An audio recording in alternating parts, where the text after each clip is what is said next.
His face went white. I mean, completely, utterly white. Like someone had drained all the blood out through a tap. Cameron Westbrook, the CEO who just told CNBC that this IPO was the culmination of his life's work, was staring at his phone like it had just grown teeth. The confident smile he'd been wearing for the cameras melted faster than ice cream on hot asphalt. His hand started trembling. Just slightly at first, then enough that Sloane noticed and grabbed his arm, her perfectly manicured nails digging into his expensive suit sleeve. They were standing on the NASDAQ floor in New York City. Confetti cannons were loaded and ready. Champagne was chilling in crystal flutes. 200 journalists had their cameras pointed at the podium where Cameron was supposed to ring the opening bell for VisionSync's initial public offering. $2.3 billion valuation. His face on every tech blog in America. The golden boy of Silicon Valley about to cash in on his genius, except there was one tiny problem. One microscopic detail that was about to detonate his entire world. The algorithm he'd been selling for 8 years. The revolutionary machine learning system that made VisionSync worth billions. The technology he told Fortune magazine he invented in his garage during late nights fueled by pizza and ambition. I wrote every single line. My name is Dr. Naomi Reeves. I'm 36 years old.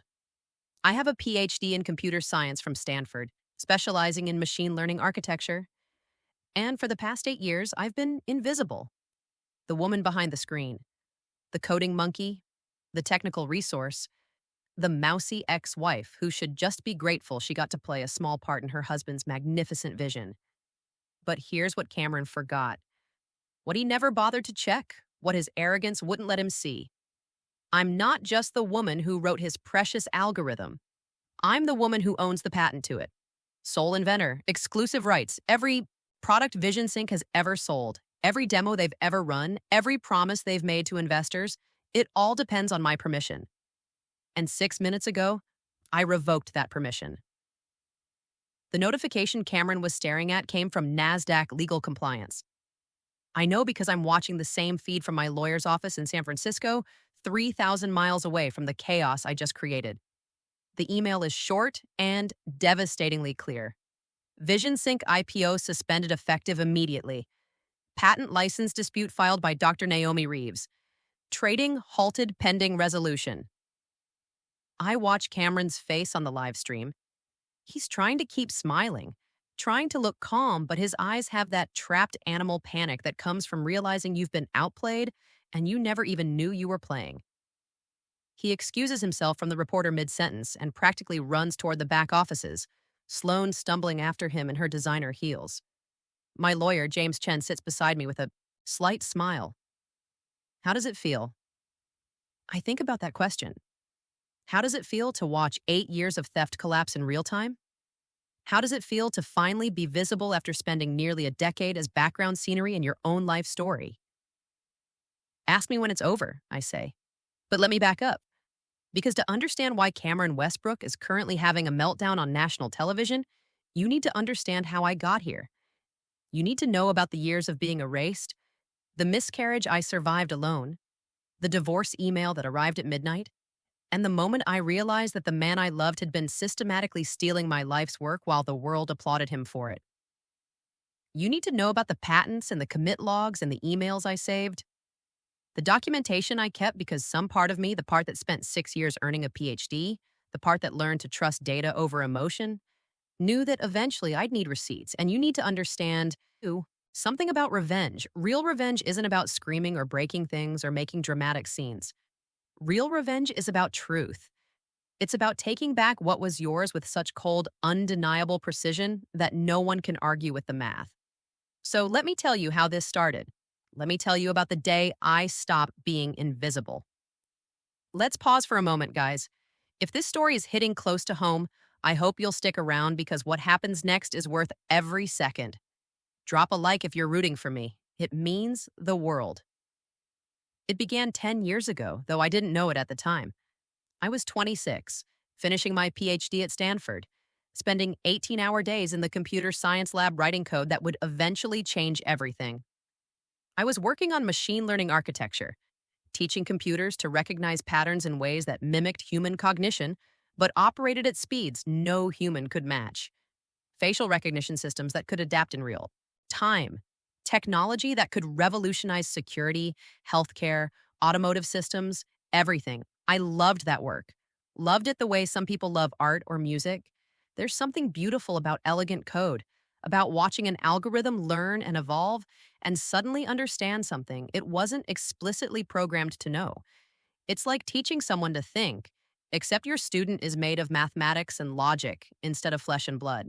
That's where I met Cameron. Not in the computer science building, he wasn't technical, never had been. He was in the MBA program, one of those charismatic guys who could walk into a room and immediately make everyone feel like they were part of something important. He had that thing, that quality where his confidence made you confident. His vision made you believe.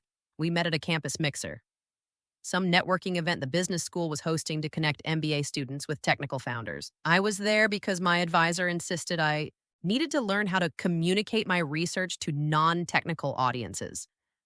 Translation: stop being so weird and awkward about your code and learn to sell it. Cameron approached me while I was standing by the refreshment table, trying to decide if the cheese cubes were worth the social interaction required to obtain them. "You look like someone who's solving complex problems in her head instead of pretending to enjoy cheap wine," he said. I looked up. He was tall, good-looking in that clean-cut MBA way, perfect teeth, expensive haircut, a smile that had probably gotten him out of trouble his entire life. "I'm deciding if these cheese cubes are worth the effort," I said honestly. He laughed. A real laugh, not the polite networking chuckle. "I like you already. I'm Cameron Westbrook." Naomi Reeves. "What are you working on, Naomi?" And here's the thing about being a researcher who never gets asked about her work. When someone finally asks, you can't help but tell them everything. I explained my machine learning research, the facial recognition algorithms, the adaptive learning systems that could improve themselves over time. I probably used too many technical terms.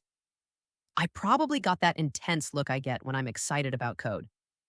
I probably should have noticed that Cameron didn't understand half of what I was saying, but he was nodding in all the right places, asking questions that sounded smart even if they were superficial.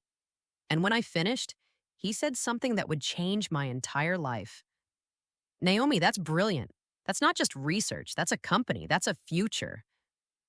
I remember feeling seen for the first time in years, not as the awkward grad student who lived in the lab, not as the girl who chose coding over social skills, but as someone with something valuable to offer the world. "You really think so?" I asked. "I know so," Cameron said. "Listen, I'm good with people. I'm good with business, but I don't have what you have, actual innovation, real technical genius. What if we did this together?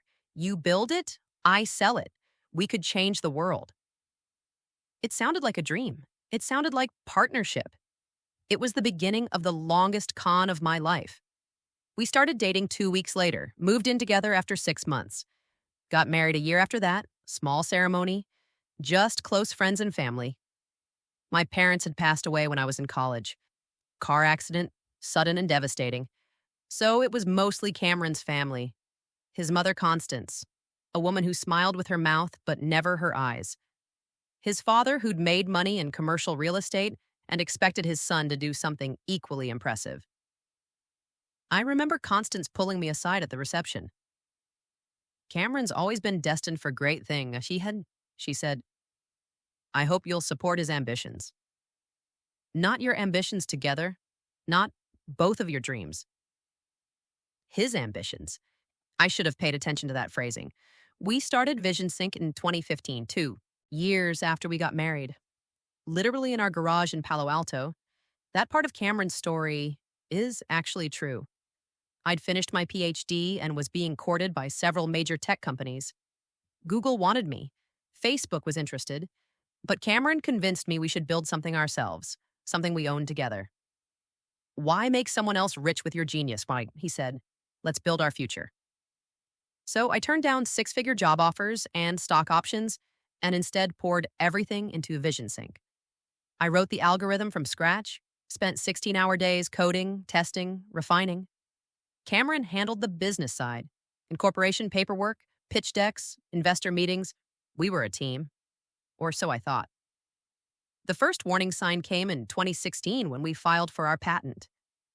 Cameron had hired a lawyer to handle the intellectual property paperwork, and when the initial application came back, only his name was listed as inventor. I remember sitting at our kitchen table staring at that document like it was written in a foreign language. "Cameron, my name isn't on the patent," I said. He looked up from his laptop, distracted. "What?" "The patent application. It only lists you as the inventor." "Oh." He frowned like this was a minor clerical issue. "That must be a mistake. Let me check with the lawyer." "It's not a mistake, Cameron. You either told them to put your name, or you didn't tell them to put mine." His face changed. Just for a second, I saw something flicker across it. Annoyance, maybe, or calculation. But then the smile was back, the charm returned. "Babe, come on. This is our company, our work. The lawyer probably just defaulted to the CEO name. I'll get it fixed immediately, I promise." And he did fix it. Sort of. The corrected patent was filed in 2017 with my name as sole inventor, because legally that's what I was. I had created the algorithm. I had written every line of code. Cameron had contributed exactly zero technical innovation. The US Patent Office doesn't care about your business degree or your charisma. They care about who actually invented the thing. But here's what I didn't realize at the time. Cameron was furious about that correction. Not because it was wrong, but because it was right. In his mind, he was the visionary. He had the idea to turn my research into a company. Therefore, he deserved credit for the invention itself. I found an email years later during my divorce discovery that Cameron sent to his business school buddy.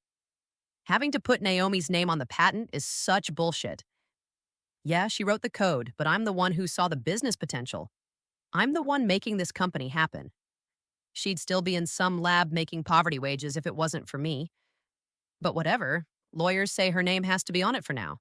I'll figure out how to fix this later." That email was dated April 2017. Fix this later. Even then, even that early, he was planning how to erase me, but I didn't know any of this. In 2017, I just knew we'd corrected the patent, that my name was properly listed, and that we could move forward. I trusted my husband. I believed in our partnership. I was so stupid. Or maybe not stupid. Maybe just hopeful. Maybe just a woman who wanted to believe that the man she loved actually saw her as an equal instead of an obstacle to his glory. The company started growing. We raised a seed round, $500,000 from angel investors who liked the technology. Cameron did all the pitching, of course. He was good at it. Really good. He could walk into a room full of skeptical investors and within 20 minutes have them believing they were getting in on the ground floor of the next Google. I sat in on those early meetings, usually in the back, occasionally answering technical questions when Cameron looked at me and said, "Naomi can explain the architecture better than I can." At first, he introduced me properly. "This is Dr. Naomi Reeves. She's the technical genius behind our algorithm." The investors would nod, ask me some questions about scalability and processing speed, and I'd answer with the precision that comes from actually knowing what you're talking about. But over time, something shifted. The introductions became shorter. "This is Naomi, our technical lead." Then just Naomi from our engineering team. Eventually, in some meetings, he stopped introducing me at all.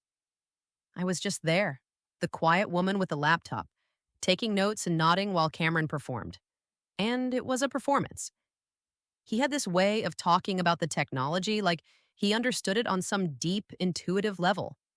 He'd use phrases like the neural pathways we've developed, or our adaptive learning framework, with such confidence that no one questioned whether he actually knew what those words meant. He didn't. I know because I tried to have technical conversations with him at home, and he'd change the subject or make a joke about me being too smart for the room. The investors ate it up. They saw a charismatic CEO with vision and presence. They saw a guy who looked like a founder, white, confident, well-connected, went to the right school. I looked like what I was, an introverted engineer who was more comfortable with code than people, who wore the same 3 outfits on rotation because fashion seemed like a waste of brain space. who sometimes forgot to make eye contact because I was thinking about how to optimize an algorithm. In Silicon Valley, there's a specific image of what a genius founder looks like. And spoiler alert, it doesn't usually look like me. We raised our Series A in 2017, $5 million, led by a mid-tier venture capital firm. Cameron celebrated by buying a Tesla. I celebrated by finally hiring 2 junior engineers so I wasn't coding everything alone at 2 in the morning. That's when things really started to change. With more people in the company, with an actual office instead of our garage, Cameron's transformation accelerated. He started doing press interviews, local tech blogs at first, then larger publications. TechCrunch ran a profile called The Stanford MBA Building the Future of AI. The article mentioned me exactly once. Westbrook credits his team, including technical lead Naomi Reeves, for bringing his vision to life. His vision. His team. I was being linguistically erased while sitting 10 feet away from him in our open plan office. I tried to talk to him about it. This was 2018, 3 years into the company, 5 years into our marriage. Cameron, that TechCrunch article made it sound like you invented the algorithm. I said one evening over takeout sushi that had gone cold because we were both working late. He looked up from his phone. What? The article. It said the team brought your vision to life. But the algorithm is my vision. I created it. Babe, you're being too literal. They're just writing for a general audience. They don't care about technical details. It's not a technical detail, Cameron. It's who actually did the work. His face hardened. Just slightly, but I noticed. I'm out there every day fighting for this company. Fighting for funding, for partnerships, for our future. You're in here coding, which is great. Someone has to do it. But I'm the one building the business that lets you code. Maybe think about that before criticizing how I'm portrayed in the press. I felt like I'd been slapped. Someone has to do the coding, like it was janitorial work. Like the actual innovation that made our company valuable was just a support function for his real work of building the business. I should have left then. I should have seen the contempt hiding behind his smooth words, but I didn't. I told myself he was stressed. Fundraising was hard. Being CEO was pressure. He didn't really mean it that way. I was making excuses for my own erasure. The pattern continued. Series B in 2019, $20 million, led by a bigger fund. Cameron did a whole press tour. He was on podcasts, panels, startup conferences, always talking about when I was developing the algorithm or the breakthrough moment in my garage. Never explicitly saying he wrote the code, but heavily implying it through omission and language. I stayed in the background, partly because I hate public speaking, genuinely hate it, the lights, the attention, the performance of confidence. But also because Cameron made it clear my role was technical execution, not public representation. You're brilliant at what you do, he told me once. But investors want to see a leader, someone they can believe in. That's my job. Let me do my job, and you do yours. So I did my job. I expanded the algorithm, improved the accuracy rates from 85% to 98%, reduced processing time by 40%, built the architecture that would eventually be worth billions. And Cameron took credit for it piece by piece, interview by interview, investor meeting by investor meeting. Our marriage was deteriorating in parallel with my professional invisibility. We barely talked anymore outside of company business. He was always at networking events, investor dinners, conferences. I was always in the office, coding until midnight, then going home to an empty house. We tried for a baby. That was my idea, actually. I thought maybe having a child would reconnect us, would remind Cameron why we'd started this journey together. We tried for 3 years. 3 years of negative tests, hormone treatments, hope and disappointment on an endless loop. Then, in October 2023, I got pregnant. Finally. After years of trying, of wanting, of imagining the family we'd build together. I was 12 weeks along when I had the miscarriage. I was alone when it happened. Cameron was in Dubai for a tech conference, meeting with potential Middle Eastern investors.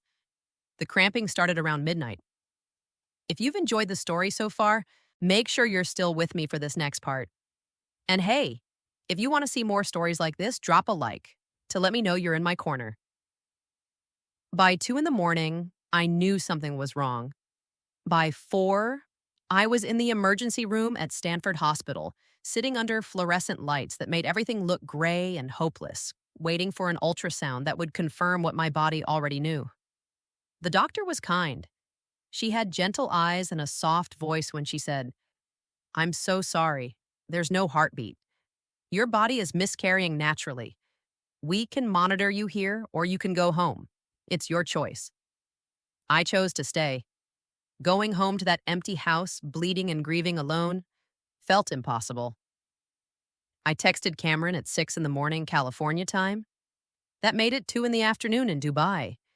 He'd be between meetings, probably having lunch with investors at some expensive restaurant with gold-flaked desserts and a view of the Burj Khalifa. My text was simple. Lost the baby at the hospital. Can you come home? I watched the message change from delivered to read. Then I watched the 3 dots appear and disappear, appear and disappear. He was typing something, deleting it, typing again. Finally, his response came through. "Oh, babe, that's really hard. I'm so sorry. But I'm closing the Ashford deal tomorrow. This is the Series C we've been working toward. Can you handle this?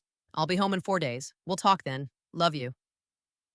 I read that message probably 50 times in the hospital room. Can you handle this? Like a miscarriage was a work task I could manage on my own. Like the death of our child was an inconvenience to his networking schedule. I should have known then. I should have understood exactly who Cameron Westbrook was, a man who could prioritize a funding round over his wife bleeding out their baby in a hospital room. But grief makes you stupid, or maybe just numb. I told myself he was in shock, that he didn't know how to process the news that he'd be different when he got home. He wasn't different when he got home. He was distracted and busy and talking nonstop about Marcus Ashford, the venture capitalist who was leading our Series C. $40 million. Biggest round yet. Marcus Ashford was connected, powerful, ran one of the top VC firms in the Bay Area. Getting his backing meant Vision Sync would be a major player. "This changes everything," Cameron said on his first night back, pacing our living room while I sat on the couch, still physically recovering, still emotionally shattered. "Marcus sees the potential. He's talking about an IPO timeline. Naomi, we're going to be huge." "Cameron," I said quietly, "we just lost our baby." He stopped pacing, looked at me like he'd forgotten I was there. "I know, and I'm sorry, babe, I really am, but life goes on, right? We can try again when things settle down." When things settle down. Like our child was a project we could reschedule. He sat down next to me, put his arm around my shoulders. It felt mechanical, like he was going through the motions of comfort without actually feeling anything. "I need you to stay strong," he said. "The next few months are critical. Marcus wants to meet the whole team, see the technology in action. I need you focused on making sure the demos are perfect." "I'm still bleeding," I said. It came out harsher than I intended, but I needed him to understand the physical reality of what my body was going through. Cameron flinched. "I know, and you should take whatever time you need. But then I need you back in form, okay? This is our moment." His moment. It was always his moment. 4 weeks after the miscarriage, Cameron came home early. That should have been my first warning. He never came home early. But I was in the kitchen making dinner, trying to rebuild some sense of normalcy, and when he walked in, he had that look on his face. The one that meant he'd made a decision and was about to tell me about it rather than discuss it with me. "I met someone," he said. I remember the pot of pasta water boiling over behind me, the hissing sound as water hit the hot stove. I turned off the burner, turned around, and looked at my husband of 10 years. "What?" "Her name is Sloan. Sloan Ashford. She's Marcus's daughter. The venture capitalist's daughter." "Of course." "Cameron, what are you telling me?" He ran his hand through his hair, that gesture he made when he was uncomfortable but trying to stay in control. "I'm saying that you and we've grown apart. You know we have. We're more business partners than spouses at this point. We just lost a baby a month ago." "I know, and maybe that's a sign, Naomi." Maybe it's the universe telling us this isn't working. I felt something crack inside my chest. Not break, that would come later. This was the first fracture, the fault line forming. You're leaving me for your investor's daughter. It's not like that. Sloan and I just connected. She understands this world, understands what it takes to build something at this level. And honestly, Naomi, you've been checked out for months. You barely talk to me. You're always working. The audacity of that statement was breathtaking. I was always working because I was building the company he took credit for. I was checked out because he'd abandoned me in a hospital room while I miscarried our child. I want a divorce, and he said, I've already talked to a lawyer. We can do this cleanly, professionally. You'll be taken care of financially, and you'll still have your role at the company. We need you, technically. This doesn't have to be ugly. I stood there in our kitchen, pasta water cooling on the stove, and watched my marriage end in real time. Cameron wasn't angry or emotional.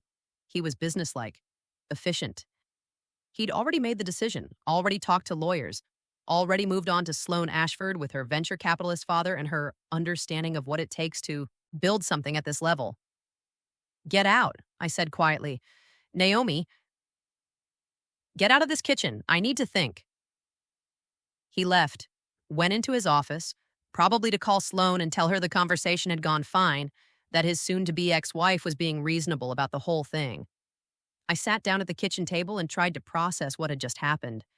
My husband had left me 1 month after a miscarriage for his investor's daughter, and he wanted to do it cleanly, professionally, like we were dissolving a business partnership instead of a decade-long marriage. I didn't cry that night. Crying would come later. Instead, I opened my laptop and started going through files. Documents, emails, code repositories. I didn't know what I was looking for exactly. Just some kind of anchor, some proof that the last 10 years had been real, that I hadn't imagined the partnership I thought we had. That's when I found the email, buried in an old thread from 2017, something Cameron had forwarded to his Stanford buddy Tyler. The subject line was patent bullshit, and I'd never seen it before because Cameron had BCC'd Tyler instead of including him in the main thread. I read it 3 times, each time feeling colder. Having to put Naomi's name on the patent is such bullshit. Yeah, she wrote the code, but I'm the one who saw the business potential. I'm the one making this company happen. She'd still be in some lab making poverty wages if it wasn't for me. But whatever, lawyers say her name has to be on it for now. I'll figure out how to fix this later. For now. Fix this later. He'd been planning to erase me for 7 years. I kept digging. Once you know what you're looking for, patterns become obvious. There were dozens of emails where Cameron took credit for technical decisions I'd made. Investor updates where he described developing the algorithm without mentioning my name. Press prep documents where his publicist had written talking points like, I spent countless nights perfecting the code and my breakthrough came during a late session in the garage. He'd been systematically writing me out of VisionSync's origin story, making himself the sole genius, the visionary inventor, while I became background scenery, the technical support, the coding monkey who executed his brilliant ideas. The divorce papers arrived by FedEx 2 days later. I had to sign for them. The delivery guy looked embarrassed handing me the envelope, like he knew what was inside and felt sorry for me. I sat on my couch, our couch, though I'd picked it out alone because Cameron said he trusted my judgment on that stuff, and read through the settlement offer. It was insulting, genuinely insulting. Cameron was offering me $200,000 as a lump sum settlement. No equity in the company I'd built, no ownership stake in the algorithm I'd invented, just $200,000 and a promise of continued employment as senior engineer with a salary of $120,000 a year. For context, VisionSync was currently valued at $300 million after the Series C. Cameron owned 60% of the company, $180 million in equity, and he was offering me the equivalent of 2 years' salary. But the truly offensive part was the employment contract attached to the settlement. I'd have to sign a non-compete agreement preventing me from working on machine learning or facial recognition technology for any other company for 5 years. I'd have to sign an IP assignment clause that retroactively granted VisionSync all rights to any work I'd done, including, and this part made my hand shake, any patents filed during our marriage. He wanted me to give up the patent, the one with my name on it as sole inventor, the one that was legally mine, not ours, not the company's, but mine. And buried in the fine print was an NDA. I wouldn't be allowed to discuss the terms of our divorce, the nature of my work at VisionSync, or my role in developing the company's core technology.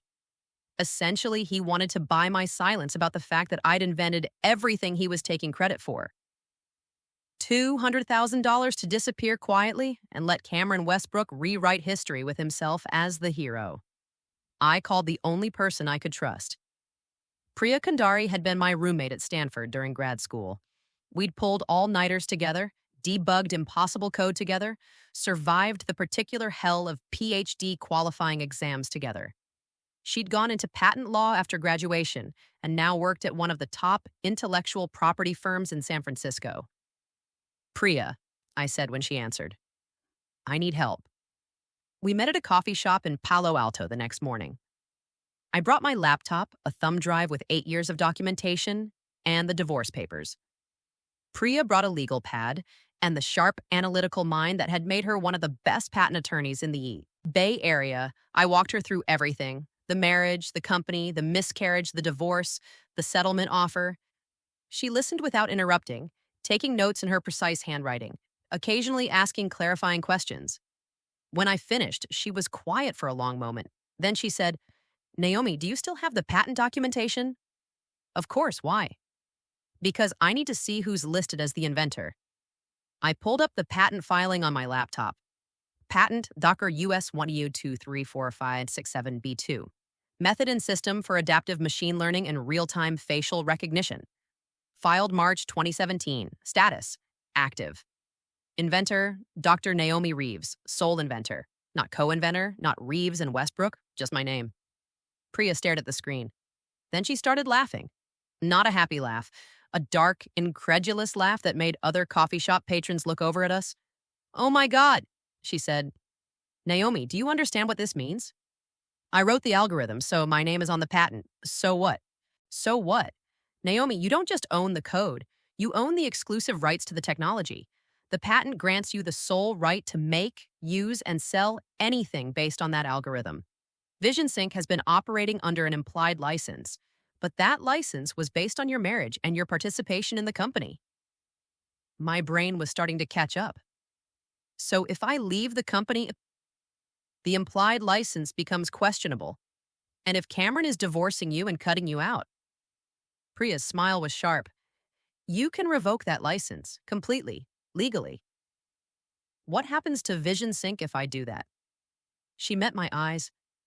Everything stops. Every product, every service, every demo. They'd be using patented technology without permission. That's IP theft. Their investors could sue them for fraud. The SEC could investigate. Naomi, it would be catastrophic. I sat back in my chair, coffee going cold in my hands. Don't go anywhere, because you won't want to miss this reveal. If you're enjoying the journey so far, hitting like is the best way to join the team. Cameron doesn't know this, does he? I asked. Based on that settlement offer, he has no idea. He thinks the patent is company property because you developed it while married and working on VisionSync. But patent law doesn't work that way.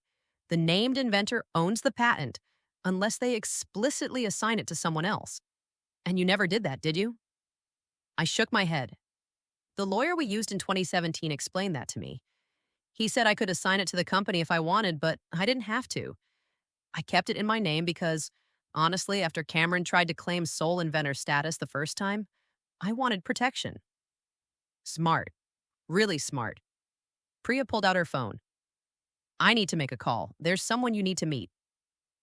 That someone was James Chen, 52 years old, intellectual property litigator, specialist in tech startup disputes. His office was in a modest building in downtown San Francisco, nothing like the glass towers where the big corporate firms operated.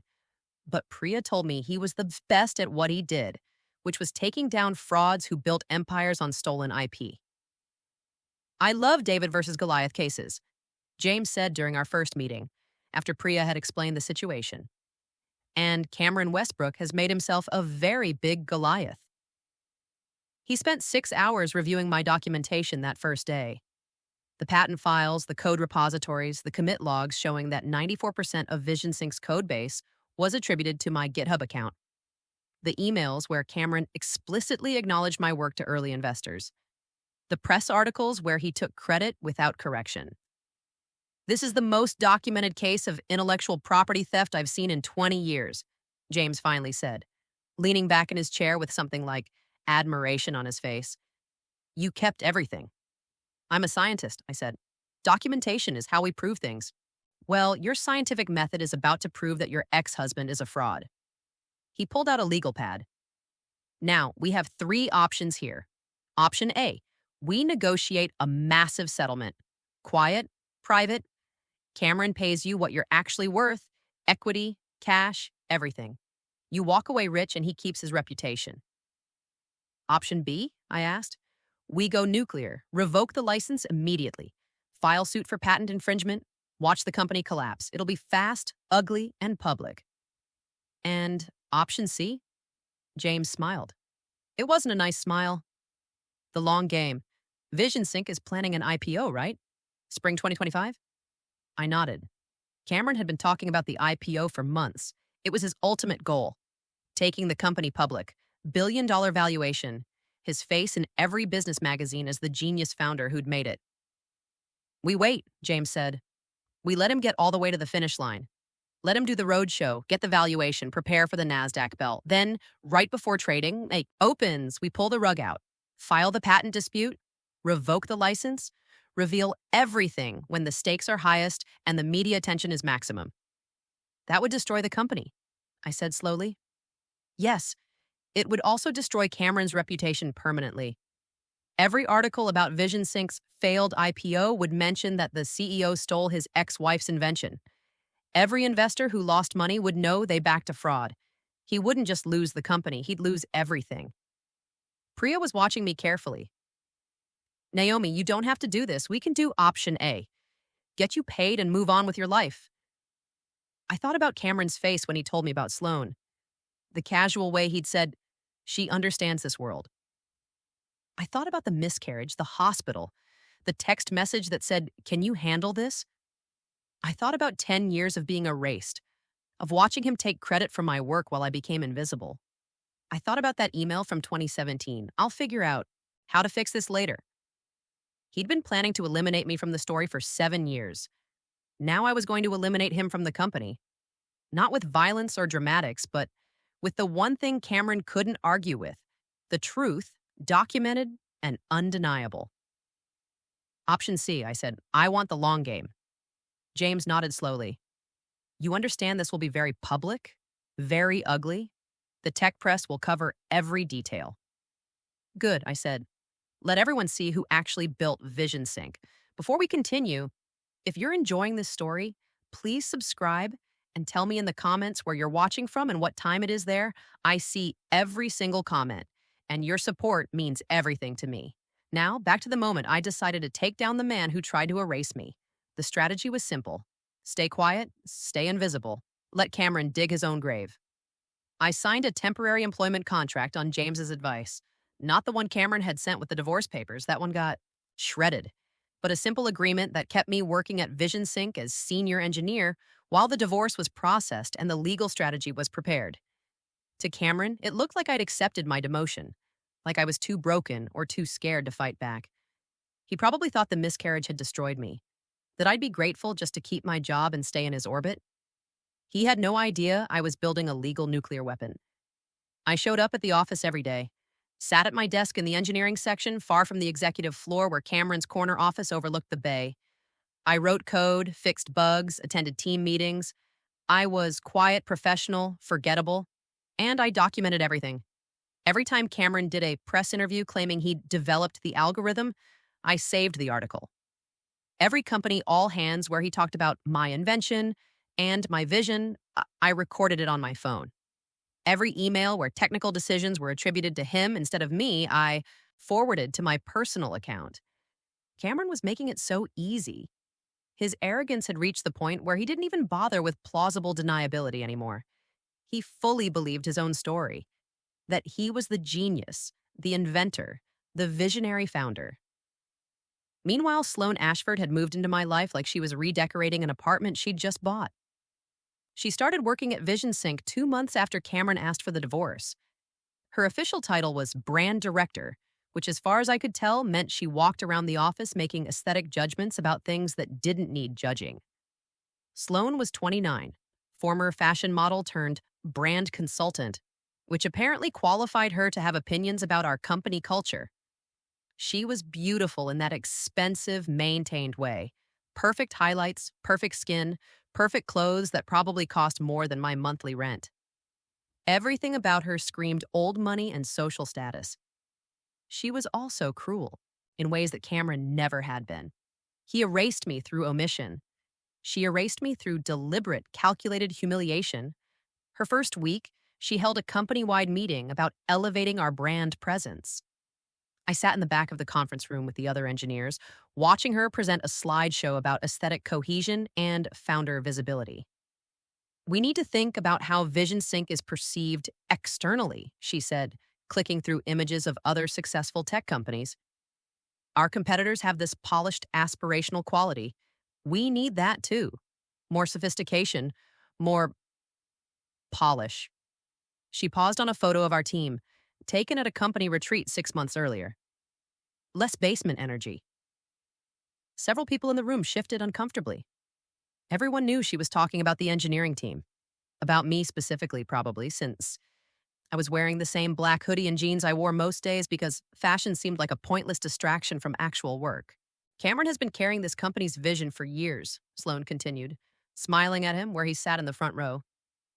It's time the world sees him shine the way he deserves. The way he deserves. Like he'd been unfairly hidden instead of deliberately positioning himself in every spotlight while pushing me into shadows. After the meeting, I heard her talking to Cameron in the hallway outside the conference room. I wasn't trying to eavesdrop. I was just getting coffee from the kitchen nearby. You need better photos for the investor deck, Sloane was saying. Professional ones. And we should do a photo shoot with the team, but curated. We want people who photograph well. Most of the team is engineers, Cameron said. They're not exactly photogenic. Sloane laughed. Then we hire some attractive people for the marketing team and photograph them. Nobody checks if the people in the company photos actually work here. I stirred my coffee and walked past them without making eye contact. Sloane glanced at me, barely, like I was furniture, and continued talking. What about that coding girl? Is she still here? Naomi? Yeah, we need her technically. The algorithm is complex, and she knows it better than anyone. Can't you hire someone else to manage the technical stuff? Someone who fits better? Cameron's voice dropped lower, but I could still hear him. Trust me, as soon as we can replace her without risking the tech, she's gone. But for now, we need her to keep things running through the IPO. I kept walking, didn't react.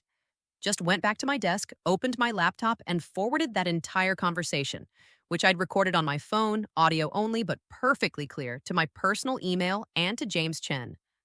Another piece of evidence. Another nail in Cameron's coffin.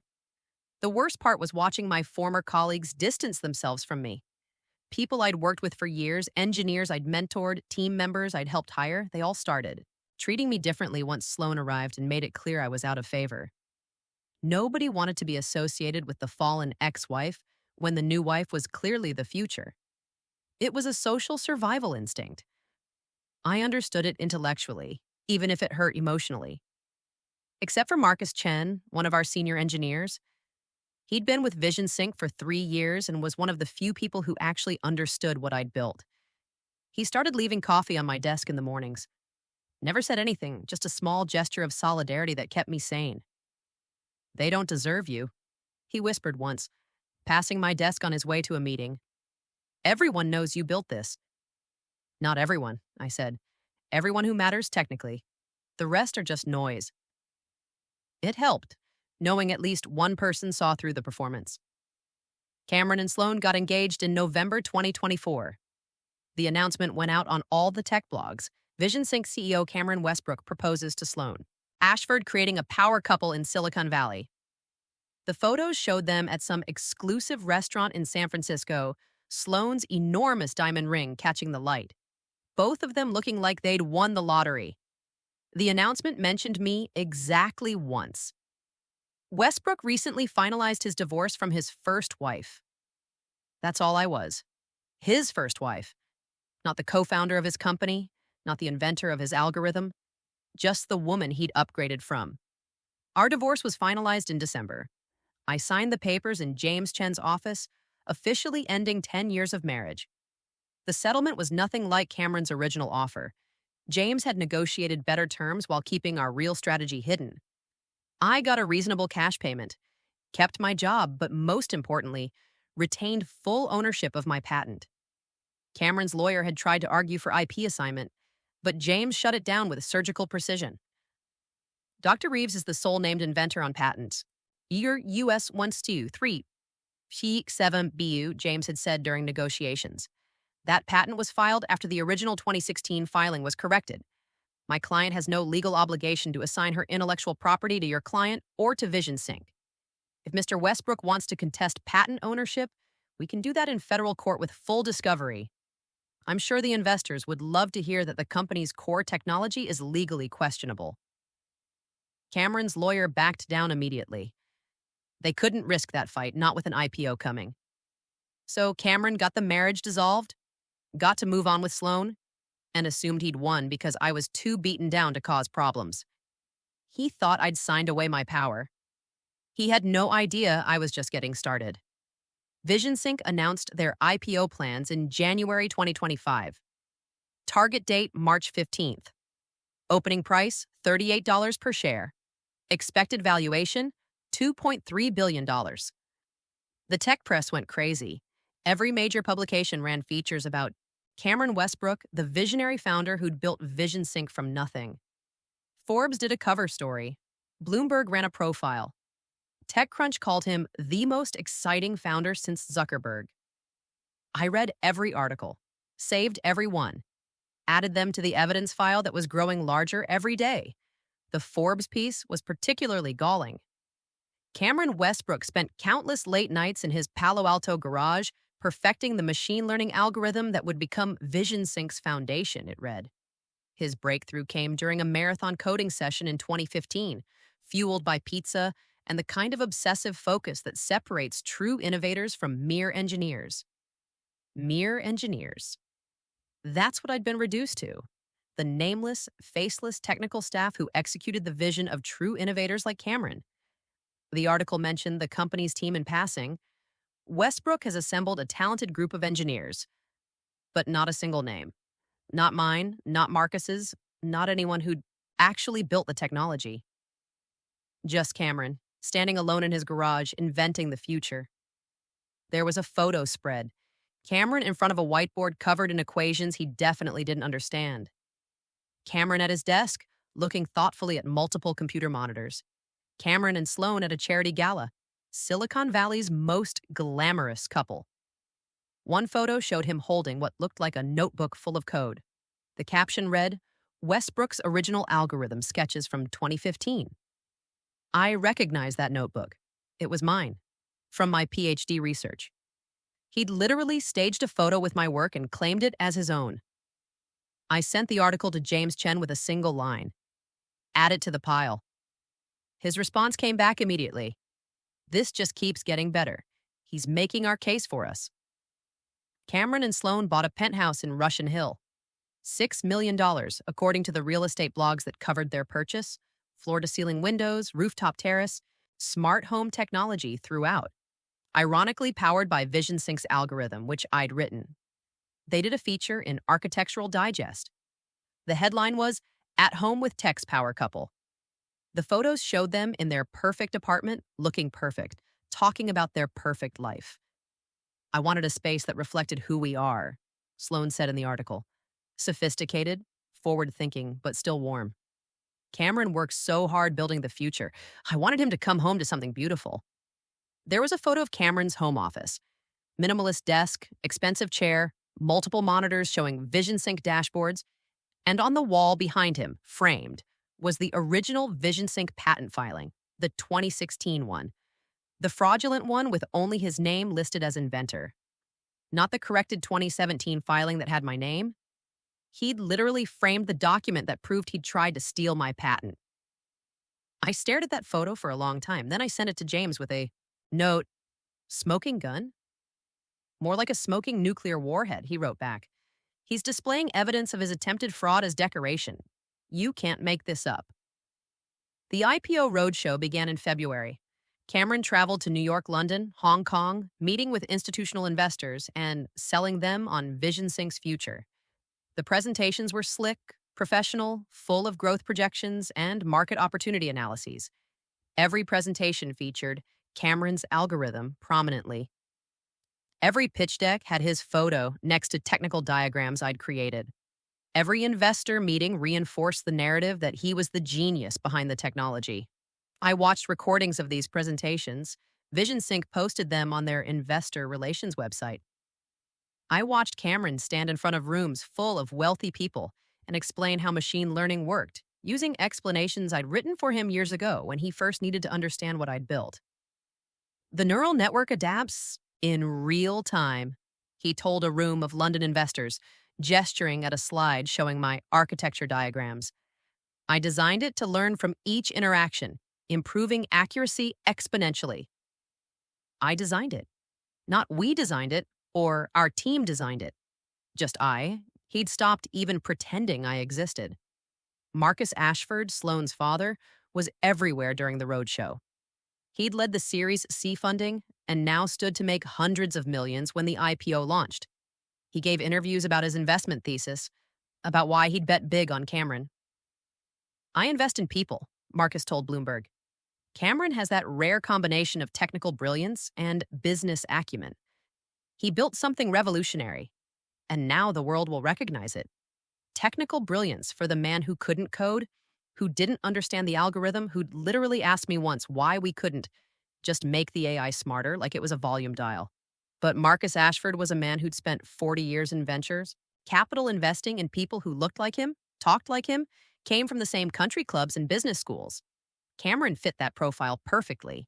I never had. The pre-IPO valuation was confirmed at $2.3 billion.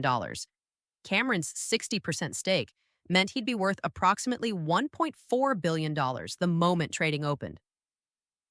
Sloane posted an Instagram photo of champagne glasses with the caption, "Celebrating my brilliant husband and his incredible journey. The best is yet to come." The comments were full of congratulations and heart emojis.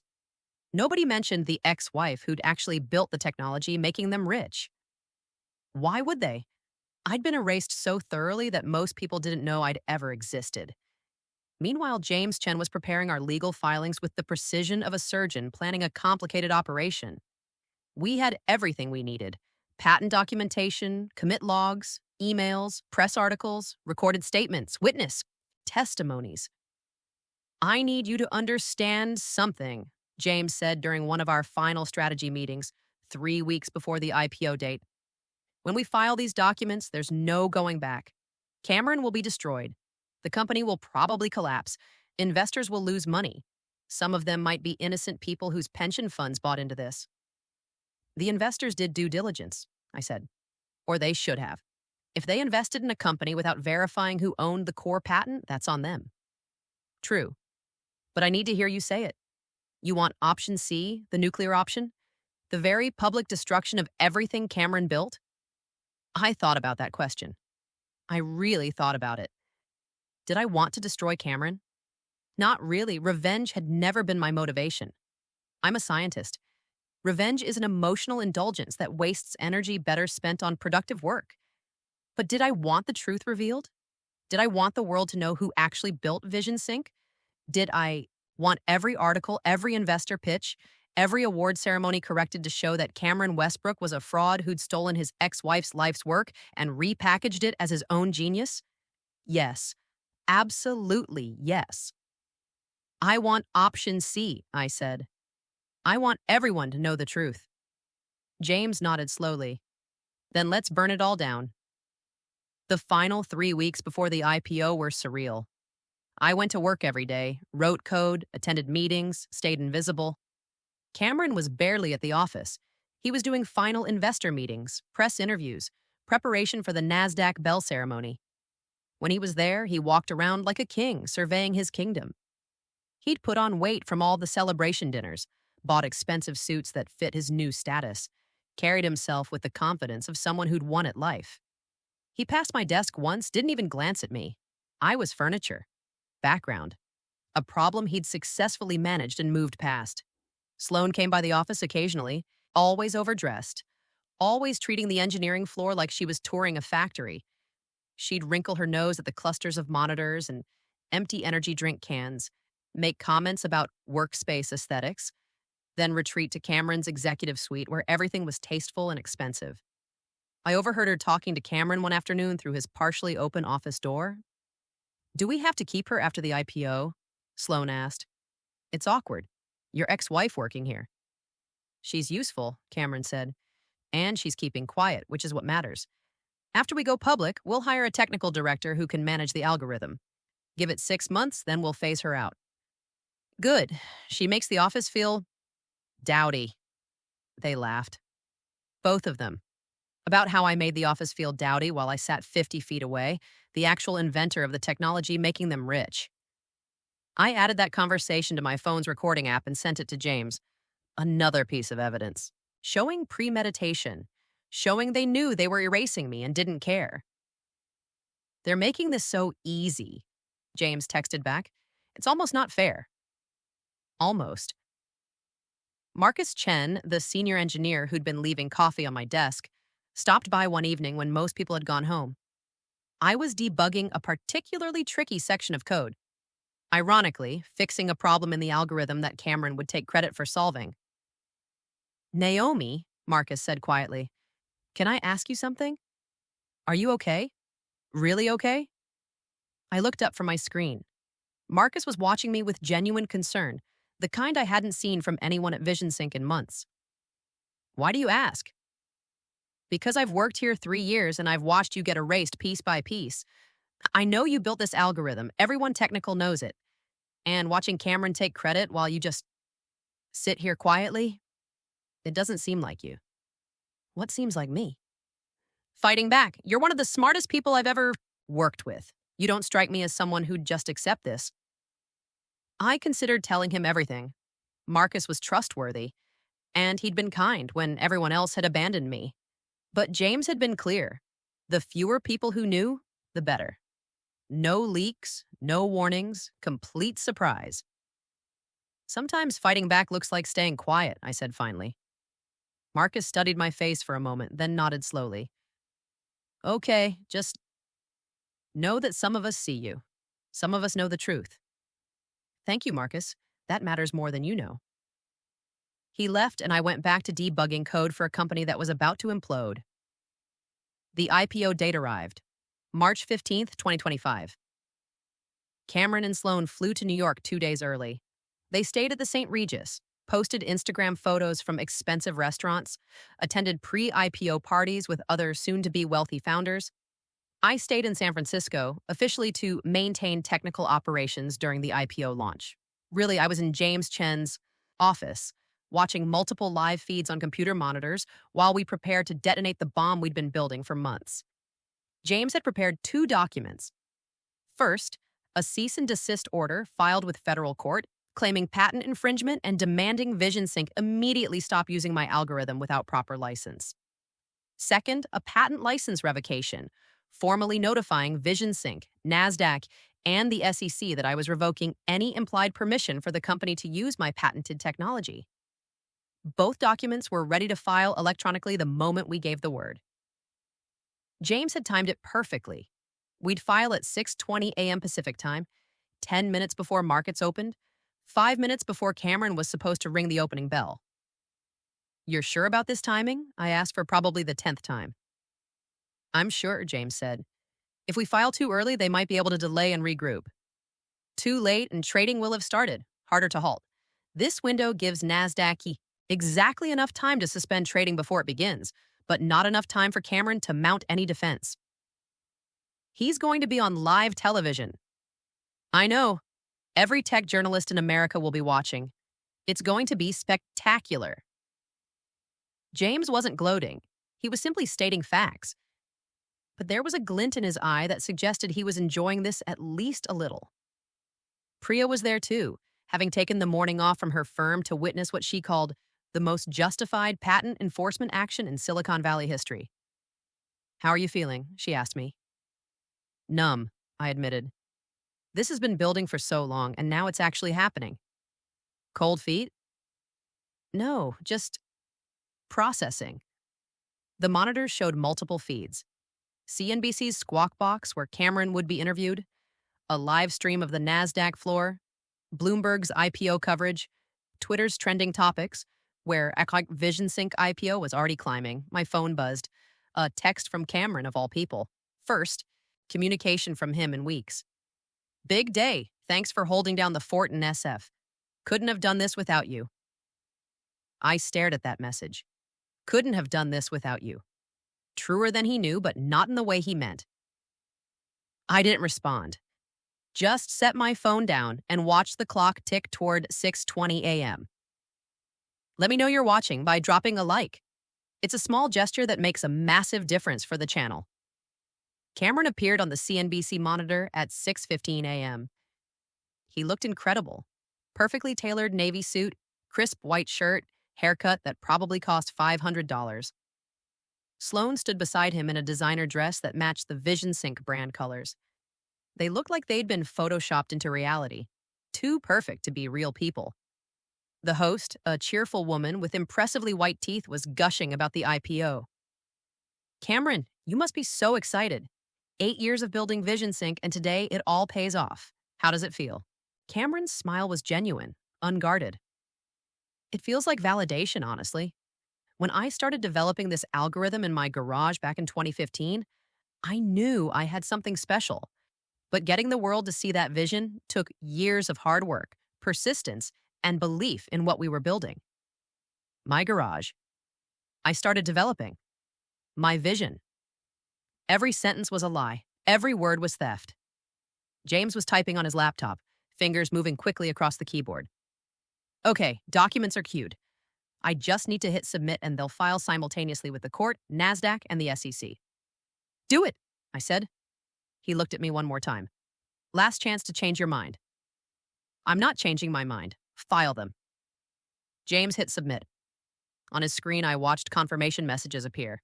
Filing received. Notification sent. Processing. 6:20 a.m. exactly. On the monitor, Cameron was still talking, completely oblivious. And I think what makes VisionSync special is the technology itself. The algorithm I developed is truly revolutionary. His phone buzzed in his pocket. He ignored it, staying focused on the interview. It buzzed again and again. The host noticed. "Popular man this morning." Cameron laughed, reaching for his phone. "Probably my team sending congratulations." He looked at the screen. I watched his face change. The confident smile froze, then cracked, then disappeared entirely. Color drained from his cheeks like someone had pulled a plug. His hand started shaking. "Cameron?" the host asked. "Everything okay?" He couldn't speak, just stared at his phone, reading the notification that had just destroyed his entire world. Sloan leaned over to look at his screen. Her reaction was slower but equally devastating. Her eyes went wide, her mouth opened slightly, her hand went to her throat in an unconscious gesture of horror. Cameron stammered. "I need to, excuse me." He walked off camera mid-interview, just turned and left, Sloan stumbling after him. In her heels. The host looked confused, started ad-libbing about technical difficulties and pre-IPO jitters, but you could see the concern on her face. Behind her on the NASDAQ floor, people were checking their phones. Messages were spreading. Something was wrong. James pulled up the NASDAQ legal compliance system on another monitor. A red banner had appeared across VisionSync's listing. "Trading halted, pending legal review." "And there it is," James said quietly. "No IPO. Not today. Not ever." My phone started ringing. Unknown number. Probably press. I declined it. It rang again immediately. Different number. They're going to find you eventually, Priya said. You should prepare a statement. Not yet, I said. Let them panic first. On the Bloomberg feed, an anchor was reading breaking news. We're getting reports that VisionSync's IPO has been suspended. NASDAQ has halted trading before it even began, citing a patent dispute. Details are still emerging, but this is a significant development for what was supposed to be one of the biggest tech IPOs of the year. Twitter was exploding. VisionSync IPO was trending alongside Ash patent dispute. Tech journalists were posting confused threads trying to figure out what had happened. Then someone found the court filing. It was public record. Anyone could access it. And once one journalist found it, everyone found it. Breaking. Patent dispute filed by Dr. Naomi Reeves, ex-wife of VisionSync CEO Cameron Westbrook, claims sole ownership of core algorithm. This is huge. TechCrunch reporter. Wait, Cameron Westbrook's ex-wife owns the patent to VisionSync's technology? And she just revoked the license on IPO day? This is insane. Bloomberg tech editor. Reading the court filing now, Dr. Naomi Reeves is listed as sole inventor on patent US 102345667B2. VisionSync's entire platform is based on this patent. If she revokes license, company cannot legally operate. Holy shit. Venture beat writer. The narrative was forming in real time. Journalists were digging through old articles, old interviews, finding the discrepancies, finding the fact that Cameron had repeatedly claimed to have invented the algorithm himself, finding that I'd worked at VisionSync but had never been mentioned in press coverage. Looks like Cameron Westbrook has been taking credit for his ex-wife's work for 8 years. Every interview where he said, "I developed the algorithm," that was a lie. Dr. Naomi Reeves developed it. She has the patent to prove it. Forbes contributor. My phone rang again. This time it was Marcus Chen from the office. Naomi, he said when I answered. What did you do? I corrected the record, I said calmly. He was quiet for a moment. Then he started laughing. Not a small chuckle, full, delighted laughter. You magnificent, brilliant woman. You waited until the IPO. You let him get all the way to the NASDAQ floor. Seemed appropriate. It's perfect. It's absolutely perfect. The entire office is in chaos right now. Everyone's phones are blowing up. The board is having an emergency meeting. And Cameron, he paused. Nobody knows where Cameron is. He's not answering calls. He's probably in a NASDAQ back office trying to figure out how to salvage this, I said. There's no salvaging this, is there? No, there isn't. On the CNBC feed, they'd moved on from the failed interview to breaking news coverage. A different anchor was on screen. We're following developing news about VisionSync, whose IPO was dramatically halted minutes before trading was set to begin. The company is facing a patent infringement claim from Dr. Naomi Reeves, who, according to court documents, is the sole inventor of the algorithm that powers VisionSync's entire platform. They put my patent filing on screen. There it was, in official USPTO format. Patent Doc US 10234-67B2. Inventor Dr. Naomi Reeves. Filed March 2017. Status active. Dr. Reeves is the ex-wife of VisionSync CEO Cameron Westbrook. The anchor continued. And according to multiple sources, she has just revoked the company's license to use her patented technology. This raises serious questions about VisionSync's claims of ownership and Mr. Westbrook's repeated statements that he personally developed the algorithm. They showed a clip from Cameron's Forbes interview, the one from 2 months ago. Cameron standing in front of that whiteboard, looking thoughtful and brilliant. I spent countless late nights perfecting this algorithm. The breakthrough came during a marathon coding session. The anchor cut back in. But according to the patent filing and court documents, it was Dr. Naomi Reeves, not Cameron Westbrook, who developed the algorithm in question. We're trying to reach both parties for comment. My phone rang again. This time it was a number I recognized. VisionSync's main office line. Don't answer that, James advised. Let them come through official channels. The call went to voicemail. 30 seconds later, another call from a different VisionSync number, then another. They're panicking, Priya observed. Good.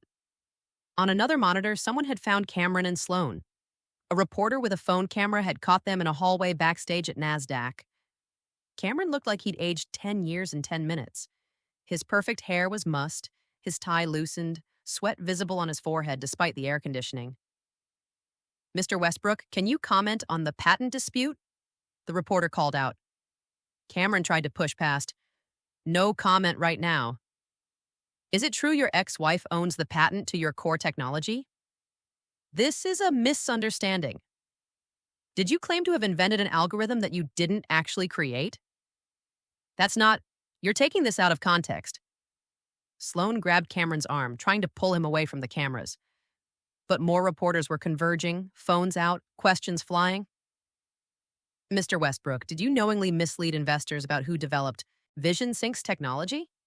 Why isn't Dr. Reeves' name in any of your press materials? Is it true you divorced Dr. Reeves and then continued using her patented invention without permission?" Cameron looked directly at the camera. For just a moment, his mask of confidence tried to reassert itself. "Dr. Reeves contributed to early development work, but Vision Sync's success is the result of an entire team's efforts over many years. This dispute is a personal matter being weaponized in a professional context, and it's completely inappropriate. Sir, she's listed as sole inventor on the patent, not contributor, inventor." Cameron's attempted recovery crumbled. "I need to speak with my legal team. That's all I can say right now." He and Sloan finally escaped into a back office, but the damage was done. That video was already going viral. Within minutes, it was on Twitter, Reddit, LinkedIn. Everyone was watching Cameron Westbrook, the confident genius CEO, reduced to a stammering, sweating mess caught in a lie too big to explain away. Marcus Ashford appeared on Bloomberg 20 minutes later, doing damage control. He looked furious, barely containing it beneath a veneer of professional composure. "This is an unfortunate situation," Marcus said, his voice tight. "We're reviewing the details of Dr. Reeves' claim. Obviously, the IPO is postponed until this matter is resolved." "Mr. Ashford, did you and your firm conduct due diligence on the patent ownership before investing $40 million? Marcus's jaw clenched. "Our due diligence was thorough. We had every reason to believe." "Did you personally review the patent filing?" "My team reviewed." "Did you review it, sir?" "I trust my team to handle technical matters," Marcus said coldly. "The more important question is why Dr. Reeves waited until the day of our IPO to raise these concerns. This appears to be a vindictive act from a disgruntled ex-spouse, and we will be exploring all legal options." "Sir, she's the patent holder. Doesn't she have the right to revoke permission for her own invention?" Marcus didn't answer that, just said he had no further comment and walked off camera. "He's going to blame you," Priya said. "Make you the villain. The bitter ex-wife sabotaging her ex-husband's success? Let him try," I said. "The patent is public record. The commit logs are time-stamped. The truth is documented." And the truth was spreading fast. Tech Twitter had fully turned against Cameron. Journalists were pulling up old interviews, counting how many times he'd explicitly claimed to have invented the algorithm. Someone made a compilation video. 8 years of Cameron saying, "I developed, I invented, I created my algorithm," set to dramatic music. The comments were savage. "Imagine stealing your wife's life's work and then divorcing her for a model. Cameron Westbrook is a cartoon villain. Every woman in STEM has experienced this. Your male colleague takes credit, gets promoted, becomes the genius while you stay invisible. Dr. Reeves just had the receipts to prove it. The patent has her name as sole inventor since 2017. He's been lying to investors for 8 years. This isn't a divorce dispute, this is fraud." Vision Sync's board issued a statement an hour after trading was halted. "We are reviewing the patent dispute filed by Dr. Naomi Reeves. Until this matter is resolved, all public offerings are postponed indefinitely. We remain confident in Vision Sync's long-term prospects and are working with legal counsel to address these claims." It was corporate speak for, "We have no idea what to do, and we're terrified." My lawyer's office phone started ringing. James put it on speaker. "James Chen," he answered. "This is David Kowalski, representing Vision Sync and Cameron Westbrook. We need to discuss this situation immediately. I'm listening. Dr. Reeves's filing is premature and inappropriate. There are established channels for IP disputes that don't involve sabotaging a public offering.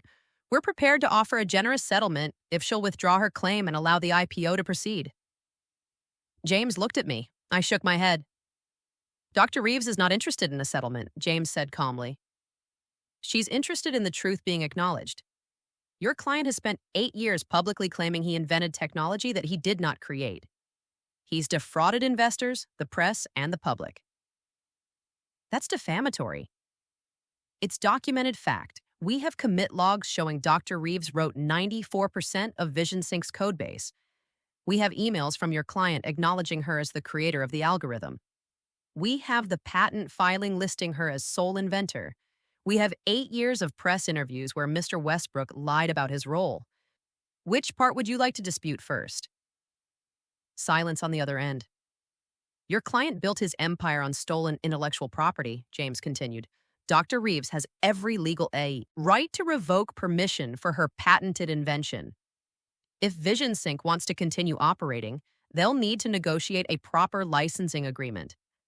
But first, they need to acknowledge the truth about who actually built their technology. What are your terms? Kowalski asked quietly. We'll be in touch, James said and hung up. He looked at me with a slight smile. Now they're ready to negotiate. I don't want to negotiate, I said. Not yet. James raised an eyebrow. Naomi, they're going to offer you a lot of money, potentially hundreds of millions. That's life-changing wealth.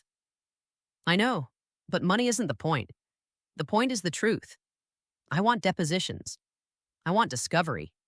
I want Cameron on record, under oath, explaining how he didn't write a single line of code, but told the world he invented the algorithm. Priya was nodding. She's right.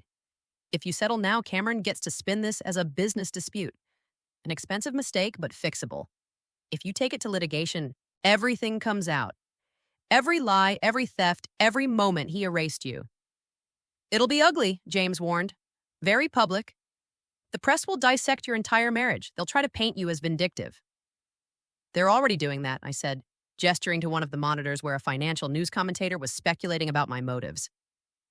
Has to question the timing, the commentator was saying. Why wait until the IPO? Why not raise these concerns years ago? It certainly appears vindictive. Because I didn't know I had grounds for a case years ago, I said to the screen, even though he couldn't hear me.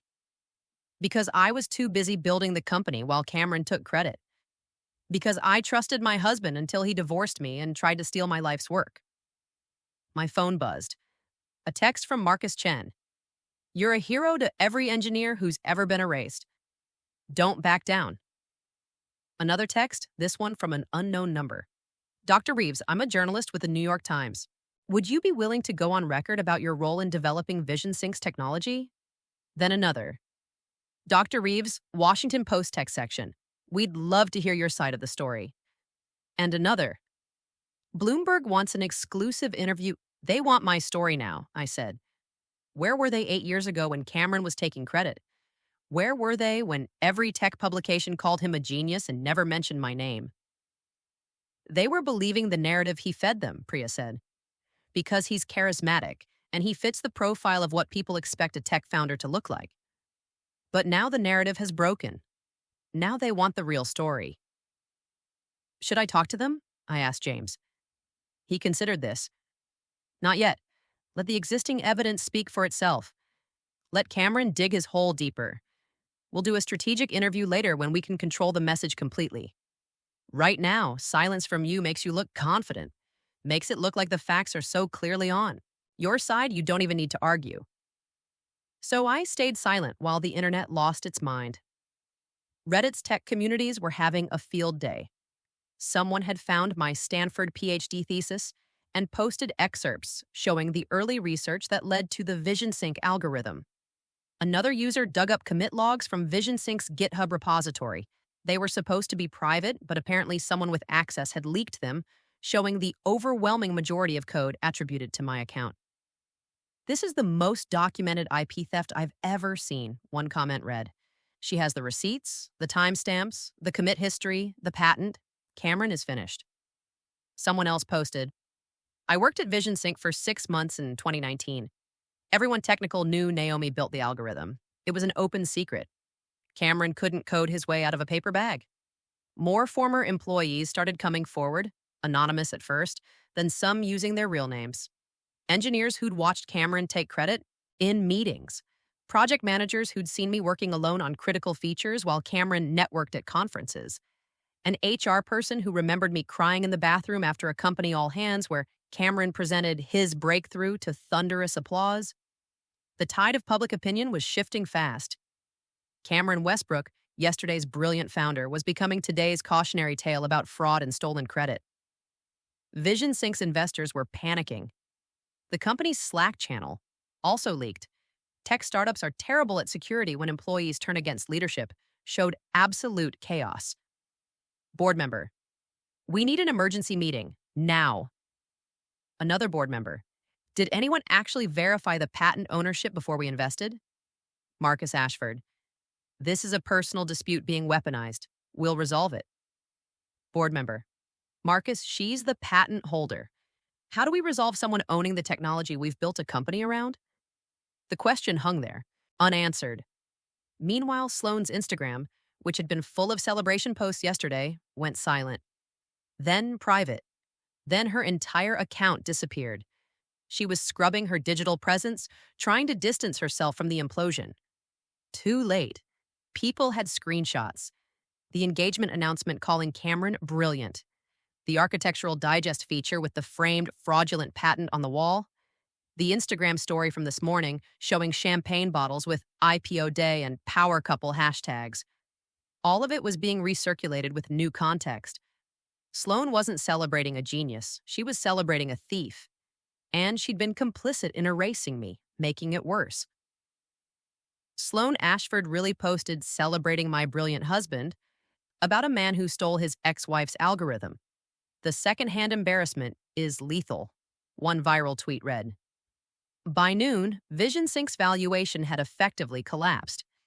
Without the ability to legally use the core algorithm, the company was worthless. Every product they sold, every service they offered, every demo they'd shown investors, all depended on technology they didn't own and could no longer use. The board called another emergency meeting. This time, Cameron wasn't invited to lead it. He was being called in to explain himself, to defend the indefensible. I watched the news coverage from James's office, eating takeout Thai food that had gone cold because I was too transfixed by the spectacle to remember to eat. How does it feel? Priya asked again.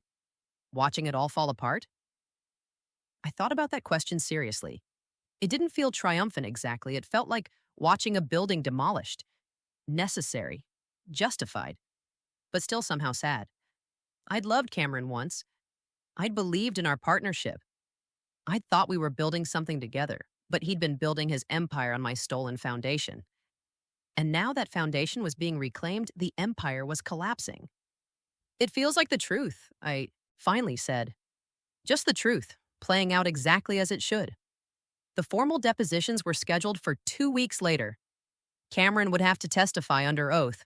So would Marcus Ashford. So would Sloane. So would every board member and executive who'd enabled the lie. But before we got to depositions, something unexpected happened. Cameron's lawyer called again.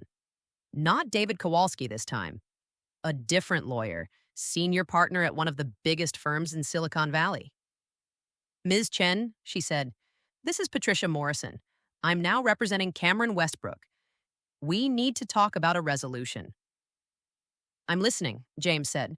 My client acknowledges that there have been miscommunications regarding the attribution of Vision Sync's core technology. He's prepared to make a substantial settlement offer and to issue public corrections. Miscommunications, James repeated flatly. Your client spent 8 years explicitly claiming he invented an algorithm he can't even code. James said, that's not miscommunication, that's fraud. Patricia Morrison's voice remained professionally neutral. We're prepared to offer Dr. Reeves $800 million, a 35% equity stake in Vision Sync based on the pre-IPO valuation, plus full public acknowledgement of her role as the inventor of the core technology. $800 million. The number hung in the air like a physical thing. James looked at me, eyebrows raised. That was more money than I'd ever imagined having. More money than most people see in 10 lifetimes. Generational wealth. The kind of settlement that would make every financial problem disappear forever. No, I said. Patricia Morrison went silent on the other end. James actually blinked in surprise. I'm sorry, Patricia finally said. I said no. I don't want a settlement. I want depositions. I want discovery. I want every lie Cameron told documented in federal court under penalty of perjury. Dr. Reeves, Patricia's voice, took on a harder edge. I need you to understand what you're refusing. $800 million. That's not a starting point for negotiation. That's the offer. If we go to litigation, the company may collapse entirely. There may be nothing left to fight over. Then it collapses, I said. Cameron built VisionSync on stolen intellectual property. If the company can't exist without my algorithm, then it shouldn't exist at all. You'd rather see everything destroyed than accept a generous settlement? I'd rather see the truth acknowledged than be paid to stay quiet. Cameron doesn't get to buy his way out of this. He doesn't get to write me a check and continue pretending he's a genius who invented revolutionary technology. James was watching me with something like admiration. You heard my client, he said to Patricia. No settlement. We'll see you at depositions. He hung up. You just turned down $800 million, Priya said slowly. I need you to know that's insane. Legally justified, morally righteous, but completely insane. I know, I said, but I'm not here for the money. I'm here for the record. I want Cameron Westbrook under oath, unable to lie, forced to admit what he did. You'll get that, James said. And honestly, you might still get the money too. Once everything comes out in discovery, once the full extent of his fraud is documented, a jury might award you the entire company. The depositions were scheduled in a conference room at James's firm. Federal court reporters, video recording, official transcripts. Everything would be part of the permanent legal record. Cameron arrived with 3 lawyers. He'd lost weight since the IPO collapse. Stress will do that. His expensive suit hung a bit loose, his face was drawn, the confident charisma completely gone. He looked like what he was, a man whose entire life was disintegrating in real time. Sloan wasn't with him. Apparently she'd moved back to New York, back to her father's penthouse, distancing herself from the scandal. So much for standing by your husband. The deposition room was coldly professional. Long table, recording equipment, lawyers on both sides, a court reporter with her stenography machine. Cameron sat across from me for the first time since the divorce. He wouldn't meet my eyes. James started with the basics, establishing Cameron's educational background, his role in VisionSync, his public claims about the technology. Mr. Westbrook, what is your educational background in computer science? Cameron's lead lawyer leaned over to whisper something. Cameron nodded. I have an MBA from Stanford Graduate School of Business, Cameron said, his voice hollow. Not a computer science degree? James asked. No. Any formal training in programming or software engineering? No. Can you write code in any programming language? Cameron swallowed. I understand basic concepts, but I'm not a programmer by training. So when you told Forbes magazine that you spent countless late nights perfecting the machine learning algorithm, what did you mean by that? I was speaking about the overall vision and development of the company. That's not what I asked. The quote specifically says you were perfecting the algorithm. The algorithm is code. You just testified you can't write code. So how were you perfecting it? I was overseeing Mr. Westbrook, who physically wrote the code for VisionSync's core algorithm. Long pause. His lawyers whispered again. Finally, Dr. Reeves wrote the initial implementation. The initial implementation. And who wrote versions 2, 3, 4, all subsequent versions? Another pause. Dr. Reeves handled the technical development. So every version of the algorithm that VisionSync has ever used was written by Dr. Reeves, not by you? Yes. And yet you told multiple journalists, investors, and press outlets that you developed, invented, or created the algorithm. Why? I was speaking about my role in conceptualizing the business application? Mr. Westbrook, I'm going to play you a video clip from your TechCrunch interview in September 2024. James pulled up a laptop, turned it so everyone could see. Cameron's face on screen, confident and smiling. I built this algorithm in my garage 8 years ago. The breakthrough came during a marathon coding session. I remember the exact moment when the neural network architecture finally clicked into place. That's the moment Vision Sync was truly born. James paused the video. You built the algorithm in your garage? You had a coding session where the architecture clicked? Mr. Westbrook, you just testified you can't write code. Explain this statement. Cameron's face was pale. I misspoke. You misspoke or you lied? Objection, one of his lawyers cut in. Argumentative. Withdrawn. Mr. Westbrook, how many times have you made similar statements in press interviews? I don't know the exact number. We've counted 37 separate instances where you explicitly claim to have invented, developed, created, or built the algorithm yourself. Would you like to see the compilation? That won't be necessary, Cameron's lawyer said quickly. James introduced the patent documentation next, the original 2016 filing with only Cameron's name, the correction filed in 2017 with my name as sole inventor. Mr. Westbrook, why was the patent initially filed with only your name? That was an error by our attorney. An error? Or did you instruct the attorney to list only you as inventor? I don't recall. We have an email from you to the attorney. Would you like me to read it? James pulled up another document. This is dated February 2016. You write, for the patent application, list me as the inventor. I'll handle Naomi separately. What did you mean by handle Naomi separately? Cameron looked trapped. I meant I was going to discuss it with her. Did you discuss it with her? I don't remember. Dr. Reeves testified that the first she knew about the patent was when she saw the filing with only your name on it. She immediately contacted your attorney and demanded a correction. Is that accurate? Yes. So you tried to file a patent with only your name, excluding the actual inventor, and only corrected it when you got caught?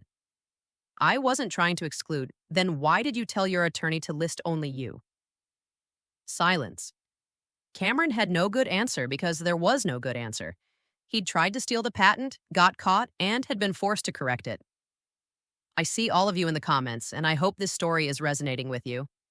I've got something special coming up next in the timeline, so stick around. Giving this video a like helps me reach more people who might need to hear this today. James moved to the commit logs next, pulled up VisionSync's GitHub repository history on his laptop, turned the screen toward Cameron. Mr. Westbrook, are you familiar with the version control systems? Generally, yes. This is VisionSync's code repository. Every change to the code base is logged with a timestamp and author attribution. Do you see that? Yes. Can you tell me what percentage of commits are attributed to your account? Cameron stared at the screen. His lawyer leaned over to whisper something, but Cameron waved him off. He knew the numbers. Everyone technical knew the numbers. Approximately 6%, Cameron said quietly. 6%. And Dr. Reeves? 94%. 94% of the code that powers VisionSync was written by Dr. Reeves. Yet you told investors, press, and the public that you developed the algorithm. Would you call that an accurate representation? I was the CEO. I oversaw. That's not what I asked. Is it accurate to say you developed something when you wrote 6% of the code? I provided strategic direction. Mr. Westbrook, yes or no? Is it accurate to claim you developed an algorithm when someone else wrote 94% of it? Long silence, then barely audible. No. I'm sorry, can you repeat that for the court reporter? No, Cameron said louder. It's not accurate. Thank you. So when you told Forbes you perfected the algorithm, that was inaccurate? Yes. When you told TechCrunch you built it in your garage, that was inaccurate? Yes. When you told the CNBC audience on the morning of your IPO that you developed the algorithm, that was inaccurate? Yes. Cameron's voice was hollow now, defeated. Why did you make these inaccurate statements? His lawyer objected, but James pushed through. Why did you repeatedly lie about who created Vision Sync's core technology? Cameron looked directly at me for the first time. There was something in his eyes. Not quite remorse, more like resentment that he'd been caught. Because investors want to fund the founder, he said. They want to believe in a visionary. They don't want to hear that the CEO's ex-wife built everything while he handled business development. So you lied because the truth was inconvenient?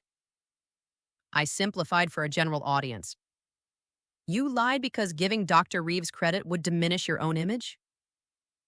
Cameron didn't answer. Didn't need to. The answer was written all over his face. James introduced the emails next. Years of them. The ones where Cameron acknowledged my work to investors privately while taking credit publicly. The ones where he called me just the tech to Sloan while telling the world he was the inventor. The worst one was from 3 weeks before he asked for the divorce. Cameron to his lawyer, discussing the prenuptial agreement we'd signed. Make sure the IP assignment language is airtight.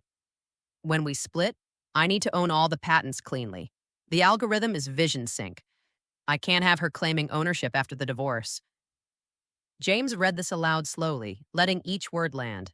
Mr. Westbrook, this email is dated October 2023. You filed for divorce in November 2023. You were planning to divorce Dr. Reeves and ensure she had no claim to the patents before you even told her the marriage was over.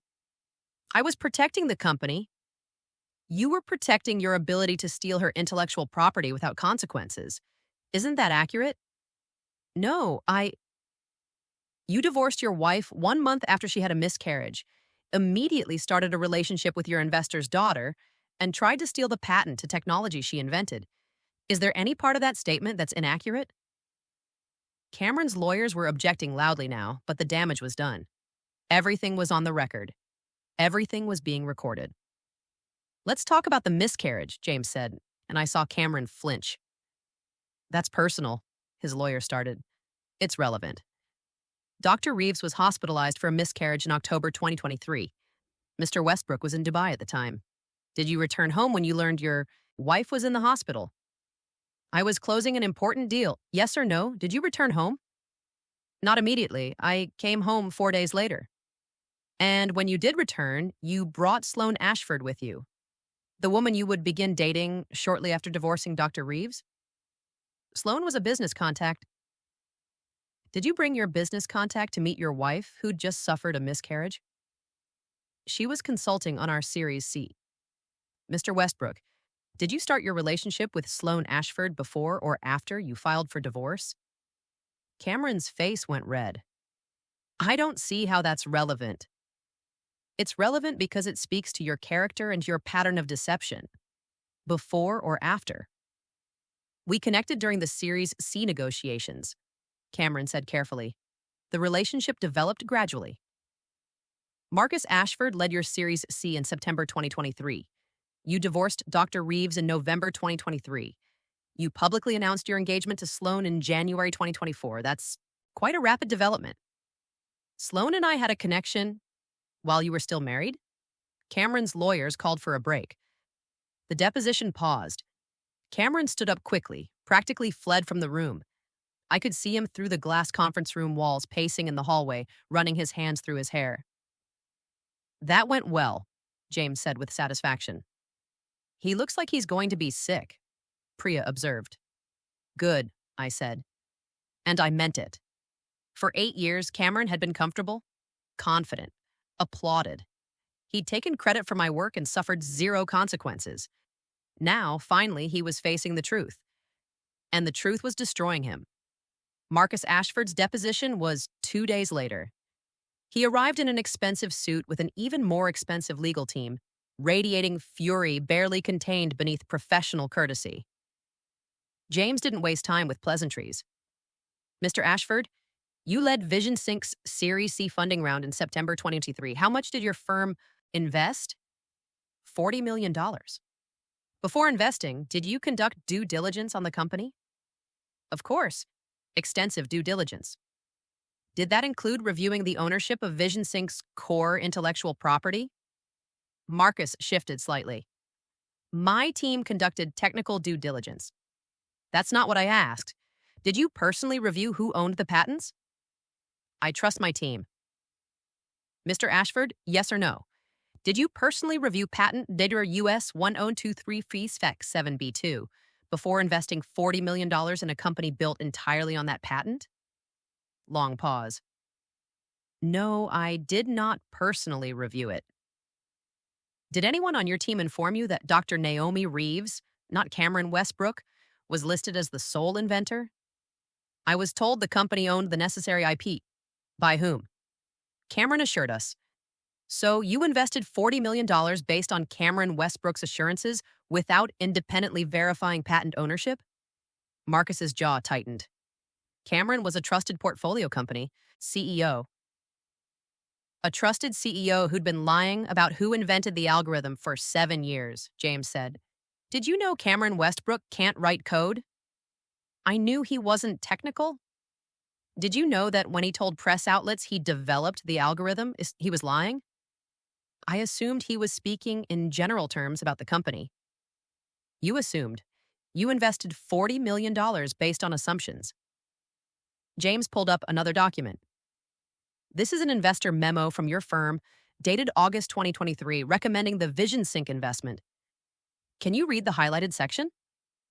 Marcus took the document, his face tight. He read aloud, Cameron Westbrook's revolutionary algorithm positions VisionSync as a category leader. Westbrook's technical genius combined with strong business acumen makes this a rare founder profile worthy of significant investment. Cameron Westbrook's revolutionary algorithm, James repeated. Not VisionSync's algorithm, not the team's algorithm. Cameron's algorithm. Did you write this memo? My associate wrote it based on our meetings. Did Cameron Westbrook correct this characterization? Did he ever tell you that he didn't actually invent the algorithm? He never explicitly said, so he allowed you to invest $40 million believing he was the inventor, when in fact his ex-wife was the sole patent holder? Marcus said nothing. There was nothing to say. He'd been duped, and it was entirely his own fault for not doing basic due diligence. One more question, Mr. Ashford. Your daughter Sloane began a relationship with Cameron Westbrook during the Series C negotiations. Did that relationship influence your investment decision? Marcus's face went red. Absolutely not. I invest based on fundamentals. You invested in a company where the CEO was dating your daughter, a CEO who was still married at the time? Did you know Cameron was married when he started seeing Sloane? I don't track my portfolio CEO's personal lives. Your daughter is not a personal life detail. She's your daughter. Did you know Cameron was married? I knew he was going through a divorce. Going through or planning? Because the timeline shows Sloane and Cameron connecting in August, and Cameron not filing for divorce until November. That's 3 months. Marcus stood up abruptly. This line of questioning is inappropriate. It's completely appropriate. You invested $40 million in a company run by a man dating your daughter, failed to verify basic IP ownership, and are now facing massive losses because of that negligence. Sit down, Mr. Ashford. Marcus sat, slowly. His lawyers were whispering urgently, but he waved them off. I trusted Cameron Westbrook, Marcus said finally, his voice cold and controlled. That trust was misplaced, but Dr. Reeves is not blameless here. She could have raised these concerns years ago. Instead, she waited until the IPO to maximize damage. She raised concerns in 2016. When Cameron first tried to steal the patent, James interrupted. She had it corrected in 2017. The public record has shown her as sole inventor for 8 years. Your failure to check that public record is not her problem. She's destroying a company that employs 200 people. Cameron Westbrook destroyed that company when he built it on stolen IP and lies. Dr. Reeves is simply reclaiming what's hers. The deposition ended with Marcus Ashford looking like a man who'd lost a fortune and gained nothing but humiliation. His venture capital firm was facing investor lawsuits. His daughter was a social media pariah. His judgment was being questioned across Silicon Valley, all because he'd invested in a charismatic CEO without checking basic facts.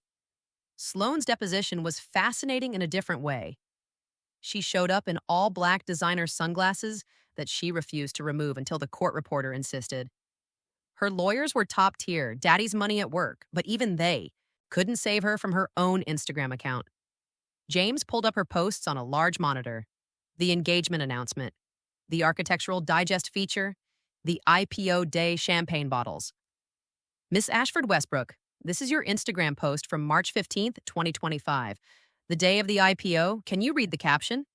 Sloane's voice was flat.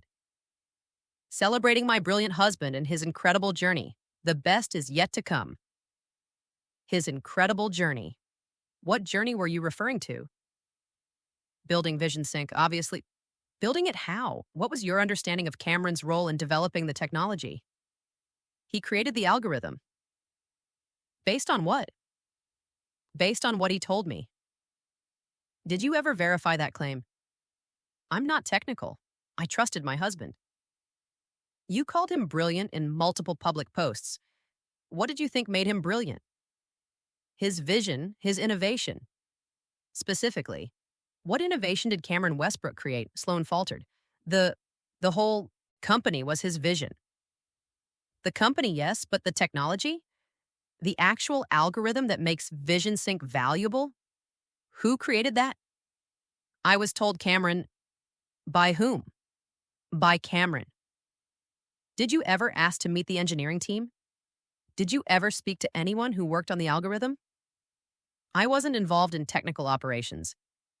No, you were involved in brand direction. Let's talk about that. James pulled up another document, an internal email from Sloane to Cameron. This is from December 2024. You write, "Do we have to keep her after the IPO? It's awkward. Your ex-wife working here?" You were referring to Dr. Reeves? Yes. Why did you want her removed from the company? She made things uncomfortable. Uncomfortable how? Was she performing her job poorly? No, but having Cameron's ex-wife around was awkward for me personally. Did you know at the time that Dr. Reeves invented the algorithm that Vision Sync is built on? Sloane hesitated. I knew she was technical.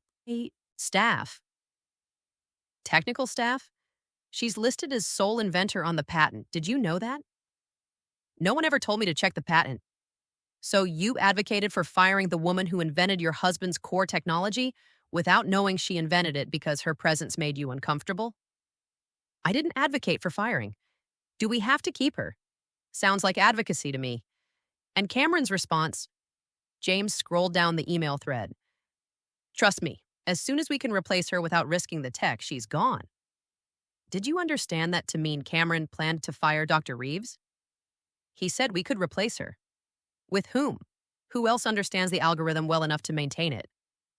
According to the commit logs, Dr. Reeves wrote 94% of the codebase. Sloane had no answer. She'd married a man she thought was a genius, helped him erase his ex-wife from the company, and now had to face the reality that she'd been complicit in intellectual property theft. One final question, Ms. Ashford Westbrook. This architectural digest photo, the one with the framed patent on Cameron's office wall. Can you see which patent that is? Sloane squinted at the photo. I don't know. That's the 2016 patent filing. The fraudulent one with only Cameron's name. The one that was legally corrected in 2017 to list Dr. Reeves as inventor. Your husband framed the fake patent and hung it in his home office. Did you know it was fake? No. Did you ever wonder why Cameron would frame a patent? I thought it was meaningful to him. It was. It represented the lie he'd been telling for 8 years. The depositions wrapped up after 3 weeks. We had everything on record now. Cameron admitting he couldn't code, Marcus admitting he never checked the patent, Sloane admitting she'd helped push me out without knowing I'd invented the technology. Every lie, every theft, every moment of erasure, documented, time-stamped, part of the permanent legal record. The press coverage was relentless. Every major tech publication ran deep dives into the Vision Sync scandal. The New York Times did a feature on women in tech having their work stolen by male colleagues. The Wall Street Journal profiled the hidden inventor of Vision Sync. Bloomberg ran a scathing piece about venture capital due diligence failures. I was no longer invisible. My face was on magazine covers. My name was in headlines. The narrative had completely flipped. I was the genius, Cameron was the fraud, and everyone wanted to hear my story. I finally agreed to one interview, 60 minutes. Primetime Sunday evening, 60 million viewers. The producer wanted to film in Vision Sync's old garage, the one Cameron always referenced in his origin story. But that felt too much like giving him continued ownership of the narrative. Instead, we filmed in my current apartment, the modest one-bedroom in Palo Alto where I'd been living since the divorce. The interviewer was a woman in her 50s who'd built her career on asking hard questions. She got right to it. Dr. Reeves, you've been called vindictive by some people. They say you waited until the IPO specifically to cause maximum damage. What do you say to that? I say those people don't understand patent law, I replied calmly. I've been listed as sole inventor since 2017. That's public record. Anyone who invested in VisionSync could have checked. They chose not to. That's not vindictiveness. That's due diligence failure. But the timing? The timing was strategic, yes. I wanted the truth to come out when it would get maximum attention, when people would actually listen. For 8 years, I watched Cameron take credit for my work. I watched him tell journalists, investors, and the world that he was the inventor. No one cared about the truth then. They cared about the charismatic CEO who fit their image of what a founder should look like.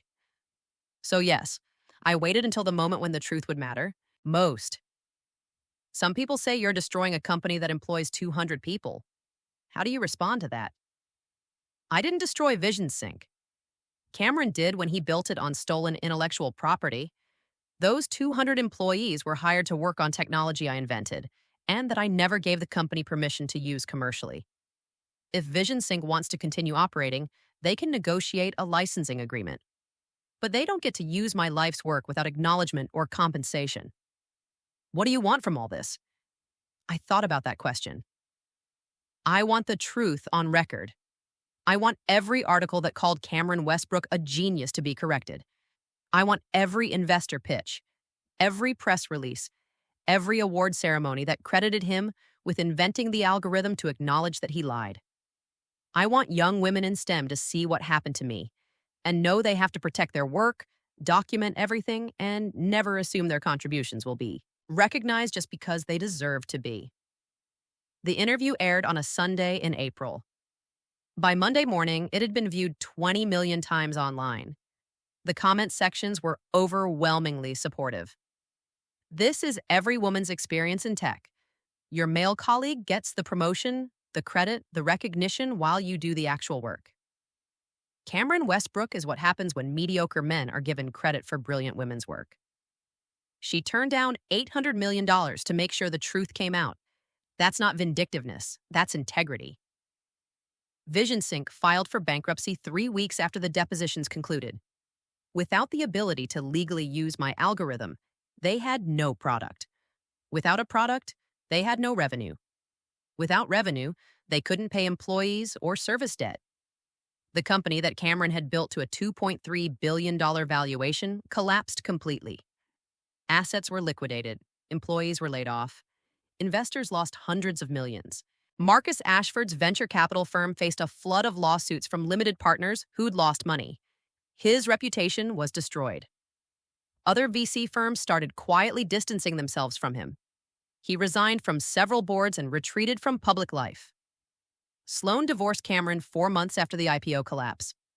The divorce was quick and quiet, no press releases this time, no Instagram announcements. She moved back to New York, deleted all her social media, and, according to gossip sites, was working at her mother's art gallery in Soho, a significant downgrade from Silicon Valley power couple. Cameron declared personal bankruptcy. The $50 million fraud judgment, plus legal fees, plus the collapse of his equity in VisionSync, left him with nothing. He lost the penthouse, the Tesla, the carefully cultivated image of success. Last I heard, he was working at a mid-tier consulting firm in San Jose. Not as a partner or executive, as a senior associate, making maybe $150 a year. Decent money for normal people, but a catastrophic fall for someone who'd been worth over $1 billion on paper. His LinkedIn profile no longer mentioned VisionSync. just said former CEO with no details. The comments on his post were brutal. People asking about the stolen algorithm, making jokes about fraud, reminding him daily that his reputation was permanently destroyed. I didn't follow his social media, didn't check in on his life. I'd gotten what I wanted. The truth acknowledged, the record corrected, justice served through legal channels, and documented evidence. After VisionSync's bankruptcy, I bought the company's remaining assets for $10 million. The code base, the customer contracts, the brand name, everything Cameron had built on my stolen foundation. Then I founded a new company, Reeves Innovations. Same technology, same algorithm, but this time built on honesty. I was listed as founder, inventor, and CEO. No ambiguity, no stolen credit, no lies. I hired Marcus Chen as my CTO, the engineer who'd been leaving coffee on my desk during the worst days. I hired several other engineers from VisionSync who'd quietly supported me. I built a team that understood the value of actual innovation over charismatic presentations. We raised a Series A within 6 months, $20 million, led by a female venture capitalist who actually read the patent filing before investing. I invest in people who build things, she told me during our first meeting, not people who take credit for other people's things. You built this. That's what matters. The new company culture was radically different from VisionSync. We had a policy. If you write the code, your name goes on it. If you design the feature, you present it. If you solve the problem, you get the credit. No exceptions. We also started a mentorship program for women in STEM, specifically focused on intellectual property protection, teaching young engineers how to document their work, how to file patents, how to protect themselves from having their innovations stolen by charismatic colleagues who can't code. The program was named after my grandmother, the one who left me the inheritance that helped buy my first house, the one who taught me to always keep emergency money hidden. The Reeves Fellowship for Women in Technology. Every year, we gave out 10 fellowships to women engineers who'd had their work stolen or gone uncredited. We paid them to document their cases, helped them file patents in their own names, and supported them through legal battles if necessary. The first year, we received over 300 applications. 300 women with stories eerily similar to mine. Algorithms they'd invented that their male bosses took credit for. Designs they'd created that colleagues presented as their own. Entire products they'd built while their CEOs gave TED Talks about their innovation. The problem wasn't unique to me, it was systemic. And now I had the resources and platform to fight it. Reeves Innovations grew steadily. We weren't chasing unicorn status or billion-dollar valuations. We were building something sustainable, ethical, real. By the end of the first year, we had 40 employees and $12 million in revenue. By year 2, we'd expanded to 75 employees and broken even. The tech press loved the story. From a stolen algorithm to successful founder, Dr. Naomi Reeves' redemption arc ran in Forbes. How one woman took down Silicon Valley's biggest fraud and built something better was the headline in Wired. But my favorite article was in a women's engineering magazine written by a young Stanford PhD student. The headline was simply, "She kept the receipts." The article detailed my 8 years of documentation. Every commit log I'd saved, every email I'd forwarded to my personal account, every press interview I'd recorded, every patent document I'd preserved. Dr. Reeves didn't win because she got lucky or because Cameron Westbrook was particularly stupid, the article concluded. She won because she treated her own career like a scientific experiment, documenting everything, preserving evidence, building an airtight case. Every woman in STEM should learn from this. Document your work like someone will try to steal it, because someone probably will. That article was required reading for every Reeves Fellowship recipient. 2 years after the VisionSync collapse, I got an unexpected email. Subject line, amends. It was from Cameron. I almost deleted it without reading, but curiosity won out. Naomi, I know I have no right to contact you. I know I destroyed our marriage, stole your work, and tried to erase you from the story. I'm in therapy now. Court mandated at first, but I've continued it voluntarily. I'm starting to understand how much damage I did. Not just to you, but to myself. I built my entire identity on a lie, and when the truth came out, I had nothing left. No real skills, no real achievements, nothing but a reputation for fraud. I'm not writing to ask for forgiveness. I don't deserve that. I'm writing to say I'm sorry. Truly, deeply sorry. You deserved better. You deserved credit for what you built. You deserved a partner who celebrated your genius instead of stealing it. I don't expect a response. I just needed to say this. Cameron, I read it 3 times. Part of me wanted to respond with anger, to list every specific way he'd hurt me, every lie he'd told, every moment he'd made me feel invisible while he stood in spotlights powered by my work. But mostly, I just felt tired. Tired of being angry, tired of giving him space in my head. I wrote back one line. I accept your apology. Don't contact me again. Then I blocked his email address and moved on with my life. That's the thing about revenge stories. People expect some dramatic final confrontation where the villain begs for forgiveness and the hero delivers a devastating speech about justice and karma. But real life isn't that neat. Real justice is quieter. It's watching the truth slowly dismantle the lies. It's building something new and better while the fraud fades into obscurity. Cameron sent an apology because he wanted absolution, wanted to feel better about himself. I didn't give him that satisfaction. His guilt was his to carry, not mine to relieve. 3 years after founding Reeves Innovations, something wonderful happened. We were acquired. Not by a big tech company trying to absorb our technology. I'd never allow that again. But by a consortium of companies who wanted to license my algorithm ethically, properly, with full credit and compensation. The deal was structured as a licensing partnership.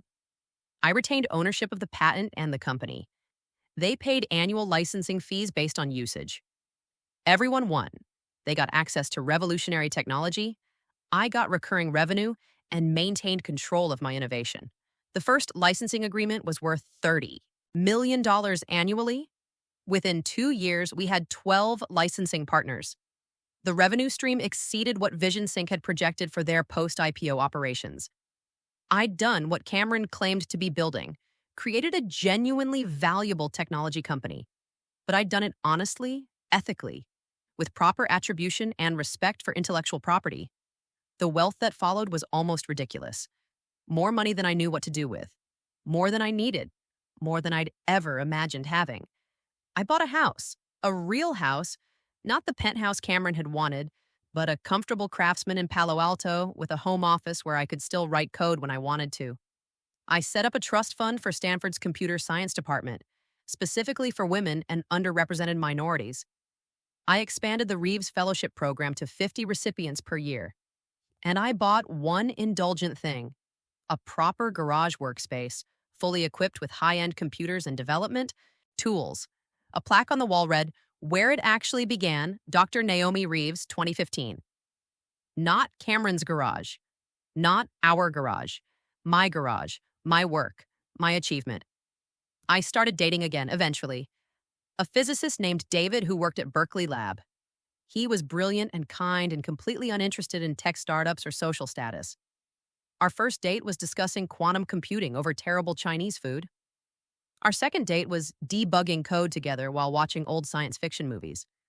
When I told him my story, the whole story, Cameron and the theft and the legal battle, he listened quietly. Then he said, "You know what's amazing? You didn't just win. You built something better than what was stolen. That's rare." "Lots of people rebuild after loss," I said. "No, I mean, most revenge is about destruction. You destroyed Cameron's fraudulent empire, yes, but you also created something new. Something honest. That's not revenge. That's evolution." I liked that framing. Evolution, not revenge. I hadn't just torn down the lies, I'd built something truer in their place. 4 years after the VisionSync collapse, I was invited to speak at Stanford's graduation ceremony. They wanted me to address the engineering school graduates, give them advice, share my journey, inspire the next generation. I almost said no. Public speaking still wasn't my strength. But then I thought about all the young women in that audience. Women who might face what I'd faced. Women who might have their work stolen, their contributions erased, their genius attributed to more charismatic colleagues. They needed to hear this story, not the revenge fantasy version where I dramatically confronted Cameron, the real version where I won through documentation and legal rights and refusing to accept being erased. The Stanford graduation was on a perfect California day. Blue sky, warm sun, thousands of graduates in caps and gowns filling the stadium. I stood backstage wearing academic regalia, the full PhD regalia I'd earned from this same institution over a decade ago. The regalia I'd barely worn because I'd been too busy building a company while my husband took the credit. The university president introduced me with words that would have meant everything to me 8 years ago. Dr. Naomi Reeves, inventor of the revolutionary machine learning algorithm that changed an industry, founder and CEO of Reeves Innovations, and a champion for women in STEM. Inventor, not contributor, not technical lead. Inventor? I walked to the podium. Thousands of faces looked up at me. I saw young women in the engineering section, some of them probably already experiencing what I'd experienced, being overlooked, talked over, having ideas attributed to louder colleagues. 8 years ago, I began. I sat where you're sitting now. I just finished my PhD in computer science. I'd created something I believed was revolutionary, an adaptive machine learning algorithm that could change how computers see the world. I was right. It was revolutionary. I just didn't realize that being right about your innovation doesn't automatically mean you get credit for it. I told them the story. Not all of it. I had 20 minutes, not 3 hours. But the key points: meeting Cameron, starting Vision Sync, writing the algorithm while he took credit, the years of erasure, the miscarriage and the divorce, the IPO that never happened, the depositions that revealed everything, the company I built afterward, honestly this time. People ask me if I regret waiting so long to fight back, I said. They ask why I didn't speak up sooner, didn't demand credit earlier. And here's what I tell them. I was fighting back the entire time. I was documenting everything. I was preserving evidence. I was building an airtight case while everyone assumed I was just being quiet and compliant. I paused, making eye contact with the engineering section. Some of you will face versions of what I faced. A colleague will present your solution in a meeting without crediting you. A supervisor will put their name first on your research paper even though you did all the work. A partner will treat your career as less important than theirs because society says their success matters more. When that happens, you have choices. You can speak up immediately. Sometimes that works. Sometimes it makes you a target. You can stay silent and accept it. Sometimes that's necessary for survival in hostile environments. Or you can do what I did. Document everything while you plan your next move. I held up my phone. This device is your weapon. Record meetings where your ideas are discussed. Forward emails to your personal account. Keep commit logs and time-stamped documentation. Screenshot conversations. Save performance reviews. Build a paper trail that proves what you contributed. Because here's the truth that nobody tells you in engineering school. Being brilliant isn't enough. Creating something amazing isn't enough. You also have to protect your work from people who will absolutely try to take credit for it. And those people are often the ones you trust most. Partners, supervisors, co-founders. I saw some graduates nodding. They already knew. They'd already experienced it. I want to be clear about something, I continued. What happened to me wasn't unique. It wasn't because Cameron was particularly evil or I was particularly naive. It happened because we live in a world that expects certain people to be innovators and treats everyone else as support staff. Cameron looked like what people think a founder should look like. I looked like what people think an engineer should look like. So when he claimed credit, everyone believed him.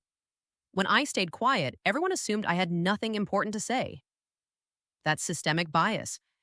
And you can't fix systemic bias by being twice as good or working twice as hard. You fix it by refusing to let your contributions be erased. You fix it by demanding proper attribution. You fix it by walking away from situations where you're being exploited, even when walking away is terrifying. I walked away from Vision Sync with nothing but my patent and my documentation. Everyone thought I was crazy. Cameron was offering settlements. Investors were pressuring me to be reasonable. People told me I was destroying my own future by fighting instead of compromising. But I knew something they didn't know. I was the one with the actual value. Not Cameron with his charisma and his connections, me with my algorithm and my skills and my ability to build something real. So here's my advice to you as you leave Stanford and enter the world. Know your worth, document your work, protect your intellectual property, and never, ever let someone else write your story. The applause started small, then built. The engineering section stood first, then more graduates joined them. By the end, the entire stadium was on their feet. I stood at that podium, looking out at thousands of young engineers about to enter a world that would try to undervalue them, and I felt something I hadn't felt in years. Hope. Not hope that the system would change. Systems change slowly, frustratingly slowly. But hope that these graduates would be smarter than I was, more prepared, more willing to fight for proper credit from day one instead of waiting 8 years and hoping fairness would prevail. After the ceremony, dozens of graduates found me. Women mostly, but some men too. They thanked me for telling the truth. They shared their own stories of stolen credit and erasure. They asked for advice. One young woman, probably 23, pulled me aside. "Dr. Reeves, I'm starting at a tech company next month. My manager already tried to take credit for work I did during my internship. What should I do?" "Document everything," I said immediately. Email yourself a summary after every meeting. Keep a work journal with dates and details. If you create something, make sure there's a timestamp proving you created it. And if it continues, start looking for a better job. Life's too short to work for people who steal your contributions. She nodded, taking notes on her phone. "Did you ever think about just accepting the settlement and moving on?" "Every single day," I admitted. $800 million is hard to turn down. But I didn't fight Cameron for money. I fought him for the truth, and the truth was worth more than any settlement. 5 years after the Vision Sync collapse, I received an award from the National Academy of Engineering for revolutionary contributions to machine learning and adaptive facial recognition systems. My name, my contributions, my award. Cameron wasn't mentioned in the citation. He'd been erased from the technical history the same way he'd tried to erase me from it. The difference was his erasure was accurate. He genuinely hadn't contributed anything technical. Mine had been false. I'd built everything, and the truth was finally reflected in the historical record. The award ceremony was small, intimate. My partner David was there. Priya and James Chen, the lawyer and friend who'd helped me fight. Marcus Chen, my CTO. My fellowship recipients, 12 young women whose work I'd helped protect. During my acceptance speech, I said something that surprised even me. I don't hate Cameron Westbrook. I did for a while. But hate is exhausting, and I'd rather spend my energy building than destroying. He stole years of credit from me. I can't get those years back. But I can make sure what happened to me happens to fewer women going forward. That's worth more than revenge. Afterward, a reporter asked if I'd heard from Cameron recently. "No," I said, "and I don't expect to. We're living completely different lives now. He's dealing with the consequences of his choices. I'm enjoying the rewards of mine." "Do you think he's changed?" "I don't know, and honestly, I don't care. That's not my story anymore. My story is what I'm building now, not what was stolen from me before." That's the thing about real revenge. The best kind isn't about punishing the person who hurt you. It's about building a life so good, so successful, so genuinely fulfilling that their betrayal becomes irrelevant. They become irrelevant. Cameron lives in San Jose now, working a forgettable job, carrying the permanent stain of fraud on his reputation. Every time someone Googles his name, the first result is the Vision Sync scandal. He'll never rebuild what he lost because it was never real to begin with. I live in Palo Alto, running a company worth over $400 million, with my name on patents and papers and awards that actually reflect my contributions. When someone Googles my name, they find the truth. I built something revolutionary. It was stolen, I took it back, and I built something even better. Some people spend their lives taking credit. I spent mine actually creating things that matter. And it turns out when you stop being invisible, when you demand to be seen for what you actually contributed, the whole world pays attention. My name is Dr. Naomi Reeves. I'm 40 years old. I invented the algorithm that changed machine learning. Not my ex-husband. Not some charismatic CEO. Me. And now, finally, everyone knows it. Thank you so much for watching. If this story resonated with you, please like and subscribe. Share it with someone who needs to hear it. Tell me in the comments, have you ever had your work stolen or your contributions erased? What did you do? I read every comment. Remember, document everything, know your worth, and never let anyone else write your story. Sometimes the best revenge isn't destruction, it's building something so undeniably yours that the truth becomes impossible to ignore. See you in the next story.